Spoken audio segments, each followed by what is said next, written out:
السلام عليكم ورحمة الله. بسم الله الرحمن الرحيم. الحمد لله رب العالمين والصلاة والسلام على رسول الأمين وعلى آله وصحبه أجمعين. أما بعد. ബഹുമാനരായ സഹോദരന്മാരെ സഹോദരികളെ, നമ്മൾ രണ്ടാഴ്ചത്തെ ഇടവേളയ്ക്ക് ശേഷം വീണ്ടും ആരംഭിക്കുകയാണ്. നോമ്പിൻ്റെയും പെരുന്നാളിൻ്റെയും ഒരു ഹാങ് ഓവർ തീർന്നിട്ടില്ലാന്ന് തോന്നുന്നുണ്ട്. ഇൻഷാ അല്ലാഹ് അത് ശരിയായി വരുമെന്ന് പ്രതീക്ഷിക്കാം. നമ്മൾ മതത്തിൻ്റെ നന്മയും ലാളിത്യവുമാണ് കഴിഞ്ഞ 2-3 ആഴ്ചകളായി ചർച്ച ചെയ്തു വരുന്നത്. അതിൽ സാമ്പത്തിക രംഗത്തെ നമ്മുടെ ചില നയങ്ങളും സമീപനങ്ങളും എന്തായിരിക്കണം എന്നതാണ് ഏറ്റവും അവസാനം ചർച്ച ചെയ്തത്. സാമ്പത്തിക ശുദ്ധീകരണം എന്നും മുസ്ലിം സമൂഹത്തിൽ ഒരു പ്രശ്നമായി തന്നെ നിൽക്കുന്ന ഒരു മേഖലയാണ് നമുക്കറിയാം. ഇപ്പോൾ നമസ്കാരത്തിൻ്റെ കാര്യത്തിൽ നമസ്കരിക്കുന്ന ആളുകൾ അത് പരമാവധി പെർഫെക്റ്റ് ആവാൻ ശ്രമിക്കുന്നുണ്ട്. നോമ്പും വലിയ കുഴപ്പമില്ലാതെ അങ്ങനെ തന്നെ പോകുന്നത്. ഹജ്ജ് നിർവഹിക്കുന്ന ആളുകൾ അത് ജീവിതത്തിൽ ഒരിക്കൽ മാത്രമല്ല ഉണ്ടാവുള്ളൂ എന്നതുകൊണ്ടായിരിക്കണം ഒരുപാട് ക്ലാസ്സുകൾക്കൊക്കെ പങ്കെടുത്ത് അതുമായി ബന്ധപ്പെട്ട എന്ത് വിജ്ഞാനം എവിടെ നിന്ന് കിട്ടിയാലും ശേഖരിച്ച് അത് മാക്സിമം പെർഫെക്റ്റ് ആക്കണം എന്ന് കരുതി ആ നിലക്ക് പണിയെടുക്കുന്നുണ്ട്. പക്ഷേ സാമ്പത്തിക ശുദ്ധീകരണത്തിൻ്റെ വിഷയത്തിൽ ഈ പറഞ്ഞ ഒരു ശൈലിയോ സമീപനമോ അല്ലെങ്കിൽ അത്ര ഒരു ജാഗ്രതയോ ഇന്നും മുസ്ലിം സമൂഹത്തിൽ വേണ്ട വിധമില്ല. അത് നമ്മളിങ്ങനെ ശീലിച്ചു പോകുന്ന ഒരു ലൈനുണ്ട്. ആ ലൈനിൽ തന്നെ തുടരുകയാണ്. പൊതുവിലുള്ള അവസ്ഥയാണ് ഞാൻ പറഞ്ഞത്. കുറച്ചാളുകൾ മാറ്റമില്ല എന്നല്ല. അവിടെ നമ്മൾ ആലോചിക്കേണ്ട സംഗതി, നമ്മൾ എത്ര വലിയ കോടീശ്വരന്മാരാണെങ്കിലും അത് നമ്മിൽ നിന്ന് നഷ്ടപ്പെടാൻ, നമ്മുടേതല്ലാതാവാൻ സെക്കൻഡുകളോ മിനിറ്റുകളോ മതി. ആ ഒരു മിനിറ്റിനപ്പുറം അത് മറ്റ് ആരുടേതൊക്കെയോ ആയി മാറുന്നുണ്ട്. ഒരൊറ്റ മിനിറ്റിൻ്റെ പ്രശ്നമുള്ളൂ. ഇപ്പോൾ എനിക്ക് എന്തെല്ലാം ഉണ്ട് എന്ന് ഞാൻ അവകാശപ്പെട്ടാലും ആ അവകാശവാദത്തിന് പോലും അർഹതയില്ലാത്ത വിധം എൻ്റേതല്ലാതായി തീരാൻ ഒരു മിനിറ്റ്. ആ ഒരു മിനിറ്റ് നമ്മളോട് എത്ര അടുത്ത് നിൽക്കുന്നു എന്നുള്ളത് പൊതുവിൽ നമുക്ക് ധാരണയില്ല. നമുക്കറിയില്ല. ധാരണ ഉണ്ടായിട്ട് കാര്യമില്ല, അറിയില്ല. അത് എത്ര അടുത്താണ് നിൽക്കുന്നത്, തൊട്ടടുത്താണോ അല്പം അകലെയാണോ വളരെ വിദൂരത്താണോ നമുക്കറിയില്ല. എന്നിട്ടും ഇതിൻ്റെ പിന്നിൽ നമ്മളിങ്ങനെ കെട്ടിപ്പണഞ്ഞ് കൂടുകയാണ്. അപ്പോൾ അതുകൊണ്ട് അത് നമ്മൾ സക്കാത്തോ അല്ലെങ്കിൽ അനുബന്ധമായ കാര്യങ്ങളോ അല്ല അവിടെ ചർച്ച ചെയ്തത്. നമ്മൾ മുമ്പ് മനസ്സിലാക്കിയ വിഷയമാണ്. പക്ഷെ അവിടങ്ങളിലൊക്കെ ഇനിയും പെർഫെക്ഷൻ ആവശ്യമുണ്ട് എന്നതിൽ ഒരു സംശയമില്ല. ഇപ്പോൾ നമ്മൾ നമസ്കാരം പഠിച്ചത് മദ്രസയിൽ നിന്നായിരിക്കും പൊതുവിൽ. അപ്പം മദ്രസയിൽ നിന്ന് അധ്യാപകർ പഠിപ്പിച്ചു വരുമ്പോൾ ഒരു കുട്ടിയും ഇങ്ങനെയാണ് നമസ്കരിക്കേണ്ടത് എന്നതിന് ഇസ്ലാമിലെ പ്രമാണം എന്താണെന്ന് അന്വേഷിക്കാറില്ല. അങ്ങനെ അന്വേഷിക്കുന്ന ഒരു വളർച്ച അവന് എത്തിയിട്ടുമില്ല. അപ്പം അതുകൊണ്ട് പാഠപുസ്തകത്തിലുള്ളത് അധ്യാപകൻ പഠിപ്പിക്കുന്നത് അവൻ പഠിക്കുന്നു. അത് പ്രാവർത്തികമാക്കണം എന്നവന് ബോധ്യമാകുമ്പോൾ അങ്ങനെ നിർവഹിക്കുകയും ചെയ്യും. കുറേ മുന്നോട്ട് പോകുമ്പോഴാണ് നമ്മൾ ചെയ്തുകൊണ്ടിരിക്കുന്ന ഇതേ രൂപത്തിൽ തന്നെയാണോ ഇത് നിർവഹിക്കേണ്ടത് എന്ന് ചിലരെങ്കിലും ആലോചിക്കുന്നതും അന്വേഷിക്കുന്നതും. അപ്പോൾ മാത്രമാണ് അതിൻ്റെ പ്രമാണവും നമ്മൾ നോക്കുന്നത്. മഹാഭൂരിപക്ഷം ആളുകളും പ്രമാണം നോക്കുന്നില്ല. അതുകൊണ്ടാണ് ഈ പഠിച്ചത് അതുപോലെ അങ്ങനെ തന്നെ പാലിച്ചു പോകുന്നത്. അല്ലെങ്കിൽ മാറ്റം വരുന്നുള്ള ഉറപ്പാണ്. ഏറെക്കുറെ സാമ്പത്തിക വിഷയത്തിലുമുള്ള പ്രശ്നതാണ്.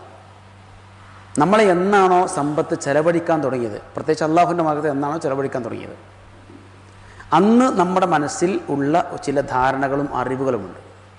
അത് പണ്ട് നമ്മൾ പറഞ്ഞു തന്നാവും, എവിടെയെങ്കിലും വായിച്ചതാവും, കേട്ടറിവാവും, നാട്ടു നടപ്പൊക്കെ ആവും.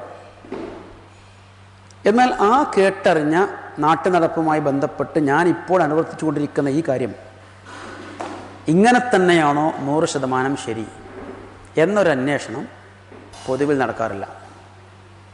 നമ്മൾ തന്നെ കഴിഞ്ഞ വർഷം സക്കാത്തുമായി ബന്ധപ്പെട്ട് ചർച്ച ചെയ്തപ്പോൾ പല ആയത്തുകളെയും അതുപോലെ പല ഹദീസുകളെയും കുറിച്ച് നമ്മളടക്കം മനസ്സിലാക്കി വച്ചതും യഥാർത്ഥത്തിൽ മനസ്സിലാക്കേണ്ടിയിരുന്നത് എന്താണ് എന്നും ഒരു ധാരണ കിട്ടിയല്ലോ. അത് ഇങ്ങനെ ഒരു ചർച്ചയ്ക്ക് എടുത്തിട്ടതുകൊണ്ട് മാത്രമാണ്. എന്നാൽ അങ്ങനെ ചർച്ചയോ ആലോചനയോ ഇപ്പോഴും വേണ്ട വിധം നടക്കുന്നില്ല. അപ്പോൾ അതെല്ലാം ചേർത്ത് വെച്ചാണ് അള്ളാഹു ഇതുമായി ബന്ധപ്പെട്ട് വളരെ വിശദമായ ചർച്ച ഖുർആനിലൂടെ നടത്തിയത്. നമ്മളതിൻ്റെ ഒരു സെക്കൻഡ് പാർട്ട് മാത്രമാണ് ഈ വിഷയത്തിൽ ചേർത്ത് ഇതുവരെയും പറഞ്ഞു വന്നത്. ആ ഭാഗം ഇവിടെയാണ്. രണ്ടാമത്തെ ഒരു പാർട്ട് നമ്മൾ ഇസ്ലാമിൻ്റെ അല്ലെങ്കിൽ മതത്തിൻ്റെ നന്മയും ലാളിത്യവുമാണ് നമ്മുടെ വിഷയം. ഇപ്പോൾ ഈ പെരുന്നാൾ അല്ലെങ്കിൽ ഈ ഒരു നോമ്പ് ഇത് അവസാനിക്കുന്ന സമയത്ത് 2 വിഷയങ്ങൾ ശ്രദ്ധയിൽപ്പെട്ടു. അതിലൊന്ന് നമ്മുടെ ഒരു സുഹൃത്ത് അദ്ദേഹം പറഞ്ഞാണ് അദ്ദേഹത്തിൻ്റെ കുടുംബത്തിൽ നിന്ന് ഈ പെരുന്നാളൊക്കെ ആയിട്ട് ബന്ധപ്പെട്ട് ഒരു ഫാമിലി ടൂർ പ്ലാൻ ചെയ്തിട്ടുണ്ട്. അപ്പോൾ ഇപ്പോൾ എൻജിനീയറിങ്ങിനോ MBBS പഠിച്ചുകൊണ്ടിരിക്കുന്ന ചില കുട്ടികളൊക്കെ ആ കുടുംബത്തിലുണ്ട്. അതിൽപ്പെട്ട 2 കുട്ടികൾ അവർ പറഞ്ഞു ഞങ്ങൾ ആ ടൂറിന് വരില്ല. അപ്പോൾ എന്താ വരാതിരിക്കാൻ കാരണം? കുടുംബത്തിലെ ആളുകൾ മാത്രമേ ഉള്ളൂ, വേറെ പുറത്തുനിന്ന് ആരുമില്ല.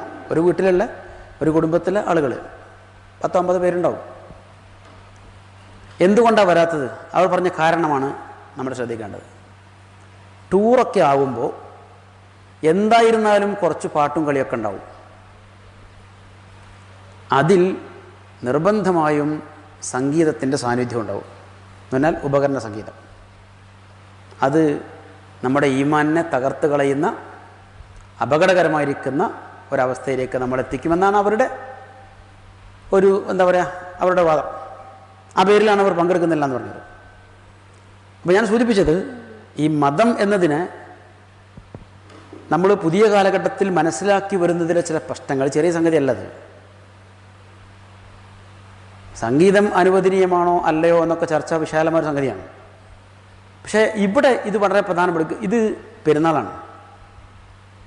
ഈ പെരുന്നാളുമായി ബന്ധപ്പെട്ടാണ് ഈ വിഷയത്തിൽ പ്രവാചകരുടെ കാലത്ത് തർക്കമുണ്ടായത്. പ്രവാചകർ കൃത്യമായ മറുപടി കൊടുത്തിട്ടുണ്ട്. എന്നിട്ട് പോലും നമ്മൾ അത് മനസ്സിലാക്കാത്ത വേറെ റൂട്ടിലാണ് സഞ്ചരിക്കുന്നത്. ഞാൻ മുമ്പ് സൂചിപ്പിച്ചിട്ടുണ്ട്, ഒരു പ്രവാചകന് അള്ളാഹു നൽകിയിരിക്കുന്ന വേദഗ്രന്ഥത്തിൻ്റെ പേര് തന്നെ സംഗീതമെന്നർത്ഥമുള്ള സങ്കീർത്തനങ്ങളാണ്. സബൂർ, അതാണ് ഈ പ്രത്യേകത. പിന്നെ നമ്മൾ സംഗീതം ഹറാമാണ് ഹലാലെന്നൊക്കെ പറയണമെങ്കിൽ ആ ഒരു പദം അറബി ഭാഷയിലില്ല, അത് വേറെ നോക്കേണ്ടതാണ്. അറബി ഭാഷയിൽ സംഗീതം എന്ന പദത്തിന് ചേരാവുന്ന ഒരു പദമില്ല, ഇതുവരെയും കണ്ടെത്തില്ല. പിന്നെ എങ്ങനെ നമ്മൾ നേർക്ക് നേരെ സംഗീതം ഹറാമാണ് ഹലാല അല്ലെങ്കിൽ അതുമായുള്ള ചർച്ച നടത്തും? ഒരു സംഗതി ഹറാമാണെന്നും ഹലാലെന്നൊക്കെ പറയേണ്ടത് ഖുർആനും ഹദീസുമാണല്ലോ. അത് രണ്ടും അറബി ഭാഷയിലാണ്. അപ്പോൾ പിന്നെ നമ്മളതിലേക്ക് ചേർത്ത് വെക്കുകയാണ്. അപ്പോൾ മനസ്സിലാക്കേണ്ട സംഗതി, പ്രവാചക തിരുമേനിയുടെ കാലഘട്ടത്തിൽ പല സംഗതികളും നിരുത്സാഹപ്പെടുത്തിയിട്ടുണ്ട്. നിരുത്സാഹപ്പെടുത്തുമ്പോൾ അതിന് കാരണങ്ങൾ പറഞ്ഞിട്ടുണ്ട്. എന്നാൽ പലപ്പോഴും പല കാര്യങ്ങളും അനുവദിച്ചിട്ടുമുണ്ട്. എല്ലാ വിനോദങ്ങളെയും ഖുർആൻ ഒരു പരിധി വെച്ച് നിയന്ത്രിച്ചിട്ടുണ്ട്. പക്ഷേ ഒരിക്കലും പൂർണ്ണമായും നിരാകരിച്ചിട്ടില്ല. അത് സൂറത്തുൽ ലുഖ്മാനിലെ കൃത്യമായിട്ട് കാണും. ഇതിൻ്റെ തുടക്കത്തിലുണ്ടാവുന്നത് വമിനന്നാസി മൻ യശ്തരി ലഹുവൽ ഹദീസ് ലിയുദില്ല അൻ സബീൽ എന്ന് പറഞ്ഞ ആ ഭാഗത്ത് കൃത്യമായിട്ട് കാണും. അവിടെ കൃത്യമായി വിഷയം പറഞ്ഞു. അള്ളാഹുവിൻ്റെ സ്മരണയെ തടുക്കുന്ന, വഴിവിട്ടു പോകാൻ സാധ്യതയില്ല, അഥവാ നമ്മൾ വഴികളിലേക്ക് എത്തിച്ചേരാൻ സാധ്യതയില്ല ആ വിനോദങ്ങളെയാണ് ഖുർആൻ അവിടെ വിലക്കിയത്. എന്നല്ലാതെ ജീവിതത്തിൽ യാതൊരു വിനോദവുമില്ലാതെ അങ്ങനെ ഒരു മസിൽ പിടിച്ച് ജീവിക്കണം എന്ന് ഖുർആനോ ഹദീസോ പഠിപ്പിച്ചിട്ടില്ല. ഇനി ഉപകരണ സംഗീതമാണ് വിഷയമെങ്കിൽ പ്രവാചക തിരുമേനിയുടെ കാലഘട്ടത്തിൽ ഉണ്ടായിരുന്ന ഉപകരണങ്ങളെ പ്രവാചക തിരുമേനി നിരുപാധികം വിലക്കിയിട്ടുമില്ല. പലപ്പോഴും നമ്മൾ കേൾക്കാണ് ഇപ്പോൾ ദഫ് പ്രശ്നമില്ല എന്ന് പറയും. എന്താ കാരണം? അത് റസൂലുള്ളാഹി അംഗീകരിച്ചില്ല. റസൂലുള്ളാഹി അത് അംഗീകരിക്കാൻ കാരണം എന്താ? അന്നതേ ഉള്ളൂ.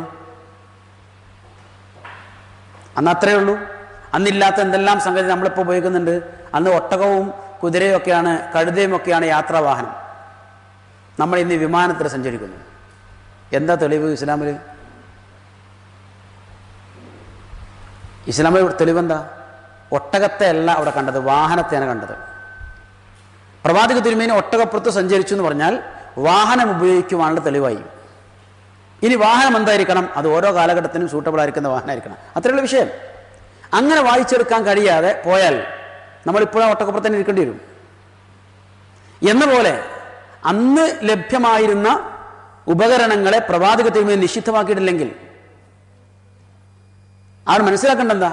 വാദ്യോപകരണങ്ങളെ നിഷിദ്ധമാക്കിയില്ല എന്നുള്ളതാണ്. അല്ലാതെ ഇന്ന ഉപകരണങ്ങൾ അംഗീകരിച്ചു, ഇന്നത് അംഗീകരിച്ചില്ല എന്നില്ല. അത് വിഷയം തന്നെയല്ല. അപ്പോൾ സൂചിപ്പിച്ചത്, എന്നിട്ടും പ്രവാചക സന്നിധിയിൽ ഉണ്ടായ പ്രശ്നങ്ങൾ നമുക്കറിയാം. ഞാൻ മുമ്പ് സൂചിപ്പിച്ചിട്ടുണ്ട്. അബൂബക്കർ റളിയല്ലാഹു ചോദ്യം ചെയ്യുന്നതും പ്രവാചക തിരുത്തുന്നതും രണ്ടും പെരുന്നാളിനാണ്.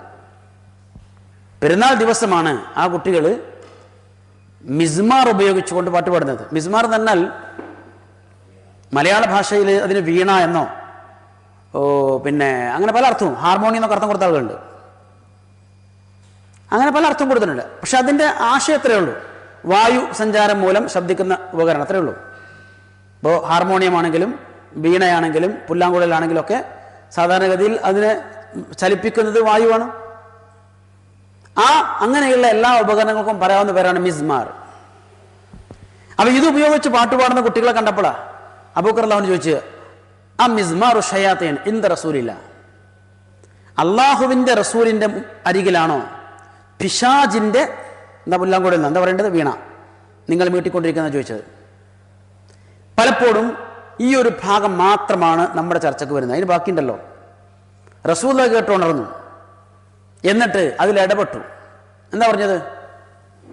ഇത് ഇങ്ങനെയുള്ള ഉപകരണങ്ങൾ കള്ളുകുടി പോലെ, വ്യഭിചാരം പോലെ ഹറാമാണ്, നിഷിദ്ധമാണ്, വലിച്ചെറിയേണ്ടതാണ് എന്നല്ലേ പറയേണ്ടത്.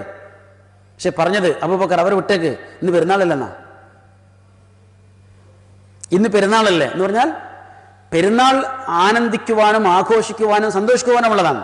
എന്നാൽ പരിധി വിടാനും പാടില്ല. ഹറാമായിരിക്കുന്ന ഒരു കാര്യവും പാടില്ല. എങ്കിൽ ആ പെരുന്നാളിന് പ്രവാചക തിരുമേനി അനുവദിച്ചു കൊടുത്തതിൻ്റെ അർത്ഥം എന്താ? നിരുപാധികം നിഷിദ്ധമാക്കപ്പെട്ട വിഷയമേ അല്ലത്. പിന്നത് നിഷിദ്ധമാണെന്ന് എപ്പോഴാ? ഏതു സംഗതിക്കും ഒരു പരിധി വിടുമ്പോൾ നിഷിദ്ധമാണ്. ഭക്ഷണം വരെ പരിധി വിട്ട് ഭക്ഷണം കഴിക്കാൻ പാടില്ല, പരിധി വിട്ട് സമ്പത്ത് ചെലവഴിക്കാൻ പാടില്ല, ഒരു കാര്യത്തിലും പരിധി വിടാൻ പാടില്ല. ഖുർആൻ ഒരുപാട് സ്ഥലത്ത് ആവർത്തിച്ച് പറഞ്ഞതാണ്. അപ്പോൾ അനുവദിക്കപ്പെട്ട കാര്യങ്ങൾ പോലും അതിൻ്റെ പരിധി കഴിയുമ്പോൾ നിഷിദ്ധമാവും. എന്ന പോലെ സംഗീതവും ആനന്ദവും ആസ്വാദനങ്ങളും നമ്മുടെ പിന്നെ അങ്ങനെയുള്ള കാര്യങ്ങളൊക്കെ അതും അതിന് പരിധിയുണ്ട്. ആ പരിധി നേരത്തെ പറഞ്ഞത് അള്ളാഹുവിൻ്റെ മാർഗത്തിൽ നിന്ന് വഴിതെറ്റിക്കുന്ന വിധം, അവൻ്റെ സ്മരണയെ തകർത്തു കളയുന്ന വിധം, അതിന് തടസ്സമാകുന്ന വിധം ഇങ്ങനെയുള്ള കാര്യങ്ങൾ പാടില്ല എന്നേ ഖുർആൻ പറഞ്ഞോളൂ. പക്ഷേ നമ്മുടെ ആളുകൾക്ക് അതിപ്പോഴും മനസ്സിലാകുന്നത് എത്ര ഈ റമദാൻ മാസത്തിലൊക്കെ നമ്മുടെ വാട്സാപ്പിലും മറ്റുമൊക്കെ വന്നിരിക്കുന്ന മെസ്സേജുകൾ പരിശോധിച്ച് നോക്കുക. അതിൽ ഒരുപാട് കാര്യങ്ങൾ ഇതുമായി ബന്ധപ്പെട്ട സംഗീതം അത് വിഡ്ഢികളുടെ മാർഗമാണ്, അത് നരകത്തിലേക്കുള്ള വഴിയാണ്, അങ്ങനെ ഒരുപാട് സന്ദേശങ്ങൾ ഇങ്ങനെ നൽകുന്നത്. ഞാൻ സൂചിപ്പിച്ച വിഷയം അതാണ്. പ്രവാചക തിരുമേനിയുടെ കാലഘട്ടത്തെയും അവിടെ നിന്നുകൊണ്ട് നൽകിയിരിക്കുന്ന വിഷയങ്ങളെയും വിഷയാധിഷ്ഠിതമായി വസ്തുതാപരമായി മനസ്സിലാക്കാൻ തയ്യാറാവാതിരിക്കുകയും എന്നിട്ട് ഒരു വല്ലാത്ത ഒരവസ്ഥയിലേക്ക്. ഇപ്പോൾ ഈ അടുത്ത ദിവസം എൻ്റെ ഒരു സുഹൃത്ത്, ഞാൻ എൻ്റെ ശ്രദ്ധപ്പെട്ടിട്ടില്ല, കാസ്റ്റുവൻസ് ഇസ്ലാമിലേക്ക് വന്ന കാര്യം നമുക്കറിയാം. അദ്ദേഹം പോപ്പ് സംഗീതജ്ഞനായിരുന്നു. ഇസ്ലാമിലേക്ക് വന്നപ്പോൾ അദ്ദേഹം പിന്നെന്ത് ചെയ്തു?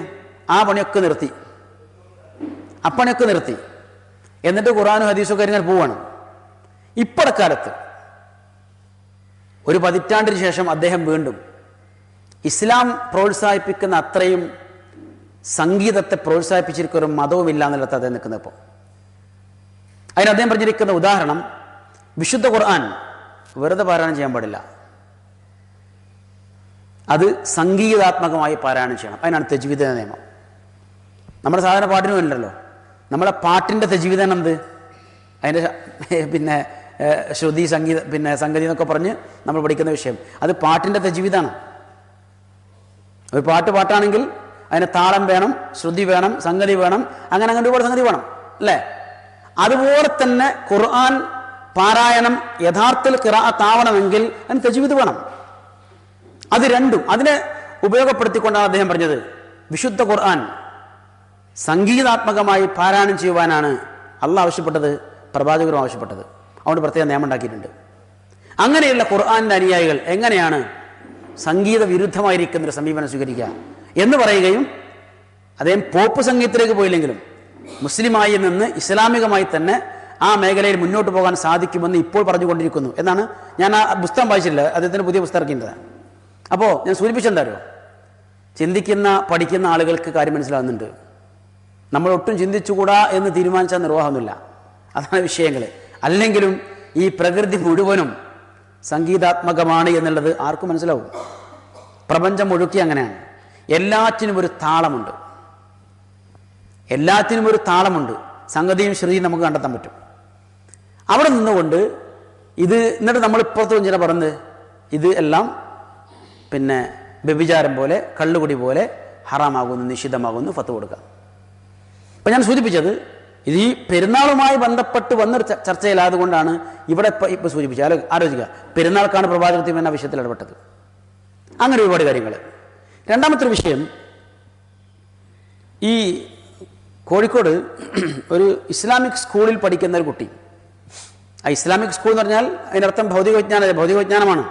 പക്ഷേ ഒരു ഇസ്ലാമിക ചുറ്റുപാടിൽ നിലനിൽക്കുന്ന ഒരു സ്ഥാപനം. ആ സ്ഥാപനത്തിൽ പഠിക്കുന്ന ഒരു കുട്ടി, ചെറിയ കുട്ടിയാണ്, 2ലോ 3ലോ പഠിക്കുന്ന ഒരു കുട്ടിയാണ്. ആ കുട്ടിക്ക് ഇടക്കാലത്ത് ഫിക്സ് പോലെ ഒരു പ്രശ്നം. എന്നാൽ ഫിക്സ് അല്ല. ചിലപ്പോൾ ക്ലാസ്സിലിരിക്കുമ്പോൾ വീട്ടിലിരിക്കുമ്പോൾ ഒക്കെ ഇടക്കിടക്ക് ഇഷ്യൂ ഉണ്ട്. ആ സമയത്ത് വല്ലാതെ പേടിക്കുകയും എന്തൊക്കെയോ ഒരു വല്ലാത്തൊരവസ്ഥയിലേക്ക് ആ കുട്ടി പോകുന്നു. അപ്പോൾ ഇത് അതുമായി ബന്ധപ്പെട്ട ആളുകൾ ആ വിഷയത്തിൽ പഠനം നടത്തിയപ്പോൾ മനസ്സിലായത് ഈ കുട്ടിക്ക് അല്ലെങ്കിൽ ഈ ക്ലാസ്സിൽ ഈ കുട്ടികൾക്ക് ലഭിച്ചുകൊണ്ടിരിക്കുന്ന മതവുമായി ബന്ധപ്പെട്ട പഠന വിഷയങ്ങളാണ് ഈ കുട്ടിയുടെ പ്രശ്നം ഉണ്ടാക്കിയെന്നല്ല. എന്താ പ്രശ്നം എന്നറിയോ? ഇപ്പം നമ്മൾ എല്ലാം ലൈവ് പിന്നെന്താ പറയുക വിഷ്വലൈസ് ചെയ്താലോ പഠിപ്പിക്കുന്നതല്ലേ, എല്ലാം അങ്ങനെയാണ്, പൊതുവിൽ അങ്ങനെയാണ്. അവിടെ കുട്ടികൾക്ക് നരകവും പഠിപ്പിച്ചു കൊടുക്കുന്നുണ്ട് വിഷ്വലൈസ് ചെയ്തിട്ട്. ഏത് 2ാം ക്ലാസ്സിലെയും 3ാം ക്ലാസ്സിലെയും കുട്ടികൾക്ക്.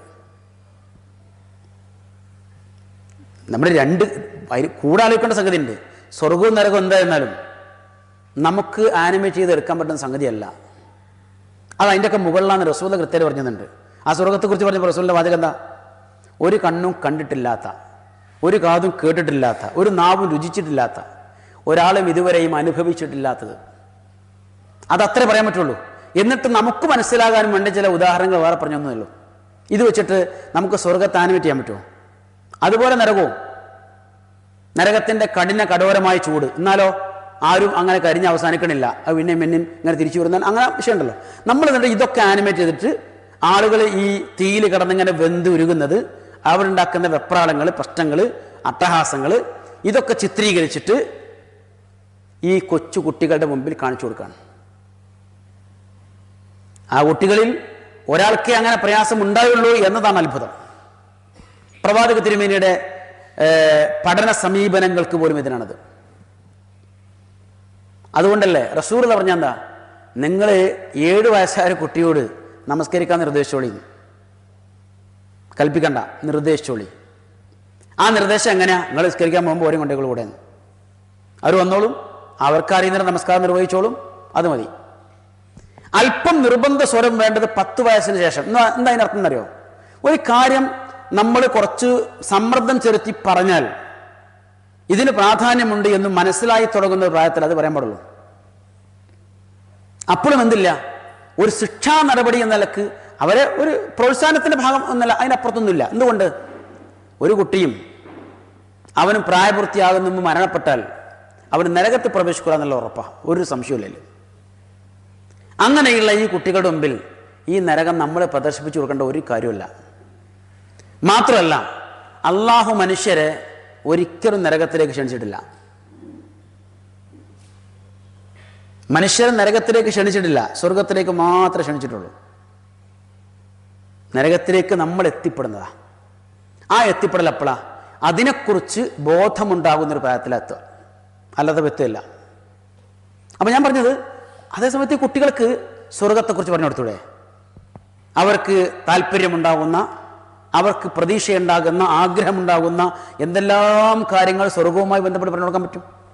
അതുകൊണ്ട് മോനെ നന്നാവണം, നല്ല വിധത്തിൽ ജീവിക്കണം, എന്നാൽ നമുക്ക് സ്വർഗത്ത് പോവാം, സ്വർഗത്തിൻ്റെ അവസ്ഥ എങ്ങനെയാണ് എന്നൊക്കെ പറഞ്ഞിട്ട് അങ്ങനെ ഒരു കുട്ടിയെ മോട്ടിവേറ്റ് ചെയ്ത് കൊണ്ടുവരുന്നതിന് പകരം വളരെ നെഗറ്റീവായിരിക്കുന്ന ആറ്റിറ്റ്യൂഡിലേക്കാണ് ഇവരെ കൊണ്ടുപോകുന്നത്. അതിനാണ് ഞാൻ പറഞ്ഞത്, ഈ മാതിരി മുതൽ നരകത്തിൻ്റെ വിഷ്വലൈസ് ചെയ്തിട്ട് അത് ഈ കൊച്ചു കുട്ടികൾക്ക് കാണിച്ചു കൊടുക്കുക. പിന്നെ എന്താ സംഭവിക്കുക? എനിക്ക് തോന്നിയത് ആ വിഷ്വലൈസ് തന്നെ ശരിയായ സംഗതിയല്ല എന്നുള്ളതാണ് ഒന്നാമത്തത്. രണ്ടാമത്, ഈ പ്രായത്തിൽ ഒരിക്കലും പറയേണ്ടതും പഠിപ്പിക്കേണ്ടതുമല്ല. നമ്മൾ പോലും രക്ഷിതാക്കൾ വരെ കുട്ടികളോട് പലപ്പോഴും പടച്ചവനെ പേടിക്കണം, അവൻ പിടിച്ച് നരകത്തിലിടും എന്നാണ് പറയുക, അല്ലേ? ചെറിയ കുട്ടികളെ വല്ല വികൃതിയും കാണിച്ചാൽ അപ്പം പറയും അള്ള നരകത്തിലിട്ടോ. അള്ള നരകത്തിലിടുന്ന ഒരിക്കലും പറയാൻ പാടില്ല. കാരണം ആ കുട്ടികളെ ഒരിക്കലും നരകത്തിലിടില്ല.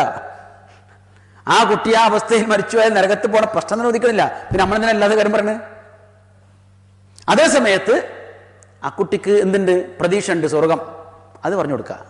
ഇങ്ങനെ ജീവിച്ചാൽ, ഇന്ന കാര്യങ്ങളൊക്കെ ചെയ്താൽ, ഉപ്പാനിമാർക്ക് അനുസരിച്ചാൽ, നല്ല കാര്യങ്ങളൊക്കെ ചെയ്താൽ സ്വർഗത്തിൽ പോകാം, അവിടെ ഇന്ന സംഗതിയൊക്കെ ഉണ്ട് എന്ന് ബോധ്യപ്പെടുത്തി കൊടുക്കാൻ ഒരു പ്രതീക്ഷയുടെ പോസിറ്റീവ് എനർജി നൽകുന്ന സമീപനത്തിലേക്ക് നമ്മുടെ സമൂഹം പോയില്ലെങ്കിൽ ഭയങ്കര അപകടം ചെയ്യും. ഇതും ഞാൻ പറഞ്ഞത്, ഇത് ഇപ്പോഴത്തെ ഒരു പുതിയ ട്രെൻഡാണ് ഈ സംഗതികളൊക്കെ.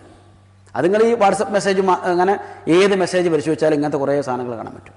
അത് കുട്ടികൾക്ക് വരെ ഇങ്ങനെ കൊടുത്തുകൊണ്ടിരിക്കുകയാണ്. അങ്ങനെയാണ് അവർ വളർത്തേണ്ടത് എന്ന ഒരു ശൈലിയും വന്നുകൊണ്ടിരിക്കുന്നുണ്ട്. നമ്മൾ ആലോചിക്കേണ്ടുന്ന ഒരു ഭാഗം നമ്മൾ ഈ വിഷയത്തിലേക്ക് തിരിച്ചു വരാണ്. സൂറത്ത് യൂനുസ് 10-ാമത്തെ അധ്യായം 25-26 വാക്യങ്ങൾ. വല്ലാഹു യദ്ഉ ഇലാ ദാരിസ്സലാം വയഹ്ദി മൻ യശാഉ ഇലാ സിറാത്തിൻ മുസ്തഖീം. അല്ലാഹു ശാന്തിയുടെ ഭവനത്തിലേക്ക് ക്ഷണിക്കുന്നു. അവൻ ഉദ്ദേശിക്കുന്നവരെ അവൻ നേരായ പാതയിലേക്ക് നയിക്കുകയും ചെയ്യുന്നു. വല്ലാഹു യദ്ഉ ഇലാ ദാരിസ്സലാം. ദആ യദ്ഉ എന്ന ക്ഷണിച്ചു. വല്ലാഹു യദ്ഉ, അല്ലാഹു ക്ഷണിക്കുന്നു, ഇലാ ദാരിസ്സലാം, ശാന്തിയുടെ, സുരക്ഷയുടെ ഭവനത്തിലേക്ക്. വയഹ്ദി മൻ യശാ, അവൻ ഉദ്ദേശിക്കുന്നവരെ അവൻ നേർവഴിയിലാക്കുന്നു. ഇലാ സിറാത്തി മുസ്തഖീം, മുസ്തഖീമായ നേരായ വഴിയിലേക്ക് നയിക്കുന്നു എന്നർത്ഥം. ഇവിടെ 2 കാര്യങ്ങൾ. അതിലൊന്ന്, അള്ളാഹു ക്ഷണിക്കുന്നത് ദാറുസ്സലാമിലേക്കാണ്. ഈ അസ്സലാം എന്ന പദം വിശുദ്ധ ഖുർആനിൽ അള്ളാഹുവിൻ്റെ നാമമായി കൂടി പരിചയപ്പെടുത്തിയ പദമാണ്. അള്ളാഹുവിൻ്റെ നാമവിശേഷണം. ഹുവല്ലാഹുല്ലദീ ലാ ഇലാഹ ഇല്ലാഹു അൽ മലിക്കുൽ ഖുദ്ദൂസുസ് സലാമുൽ മുഅ്മിനുൽ മുഹൈമിൻ എന്ന് പറഞ്ഞ ഭാഗം അവിടെ പറഞ്ഞിരിക്കുന്ന ഒരു നാമമാണെന്ത്? അസ്സലാം. അസ്സലാം എന്ന് പറഞ്ഞാൽ അതിന് സമാധാനം എന്നർത്ഥമുണ്ട്, സമാധാനം നൽകുന്നവൻ എന്നർത്ഥമുണ്ട്. അതിലെല്ലാം ഉപരി സുരക്ഷിതത്വം നൽകുന്നവൻ എന്നാണ് ശരി, കുറച്ചുകൂടി പെർഫെക്റ്റ് ആയിട്ടുള്ള അർത്ഥം.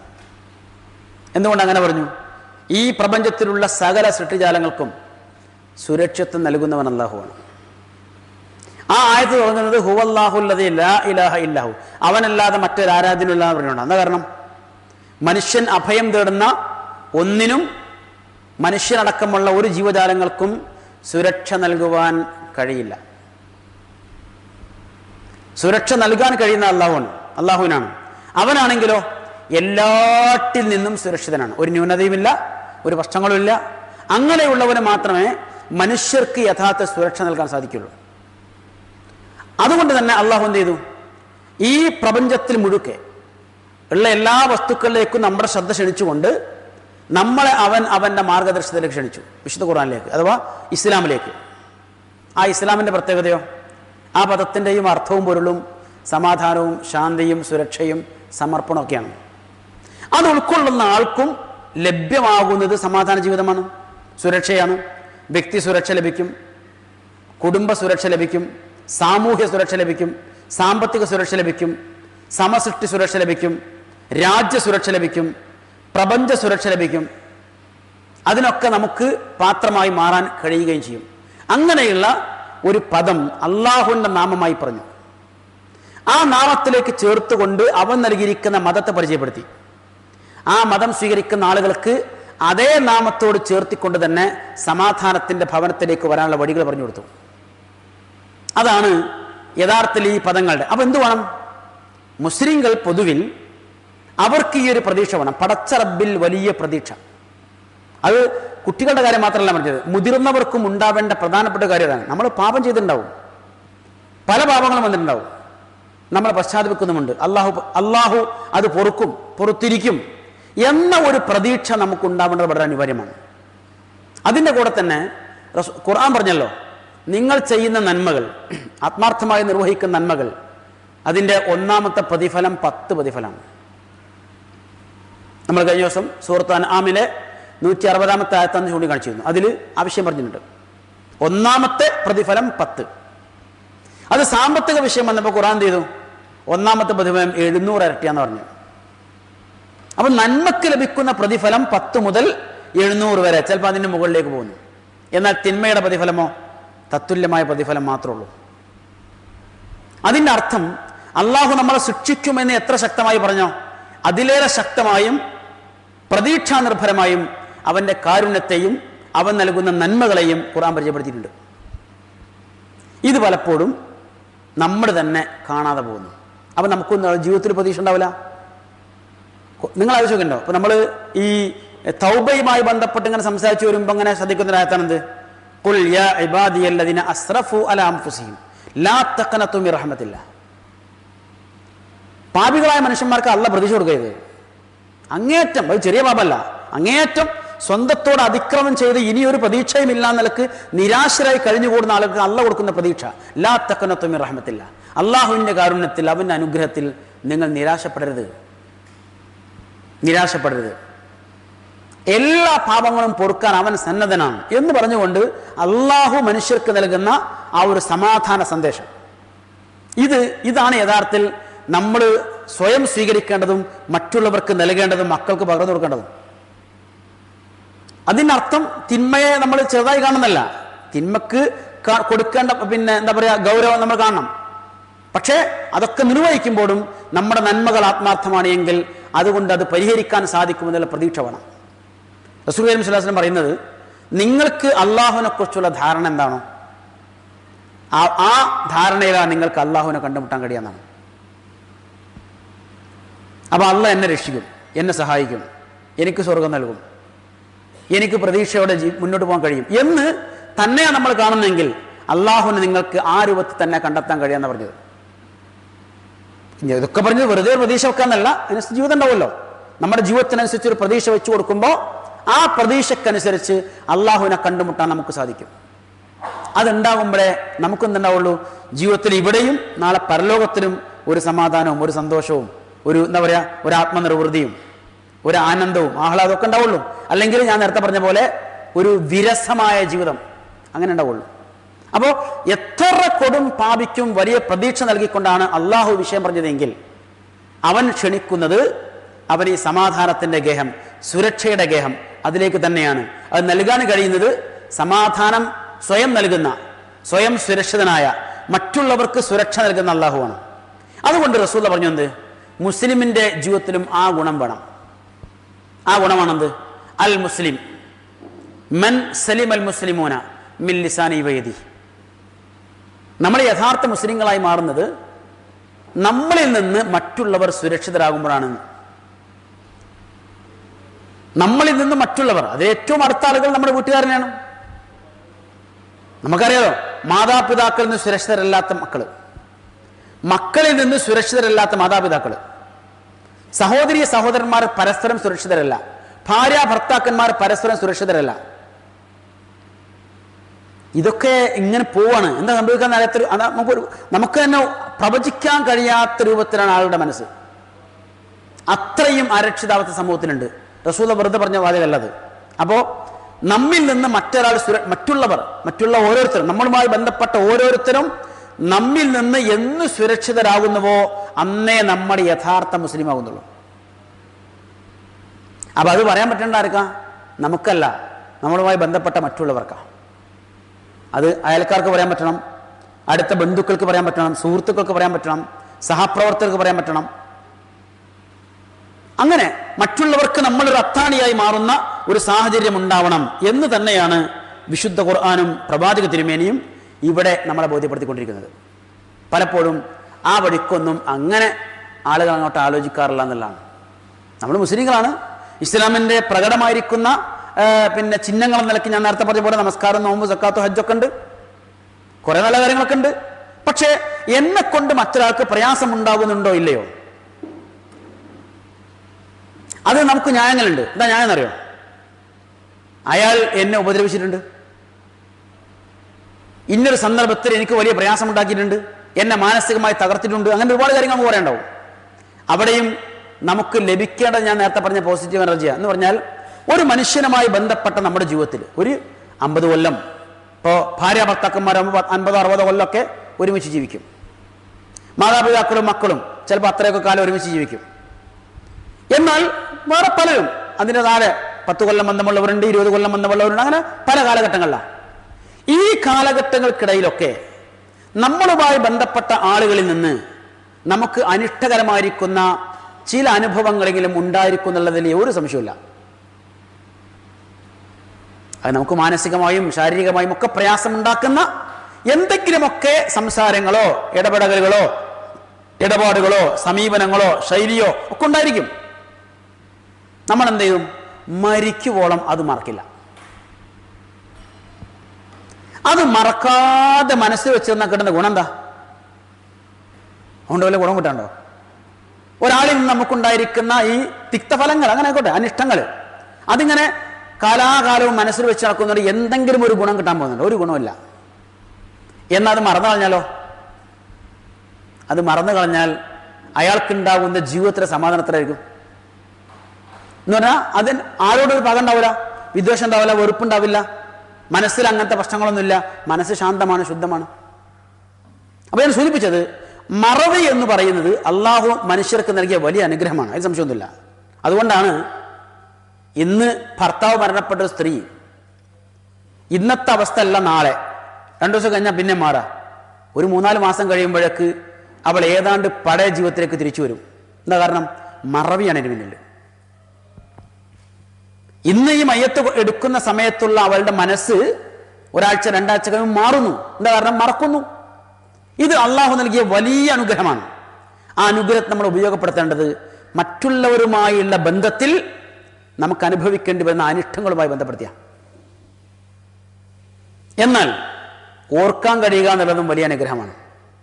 ആ ഓർമ്മകൾ വെക്കേണ്ടതില്ല. എന്തിനാ? നല്ല കാര്യങ്ങളിൽ.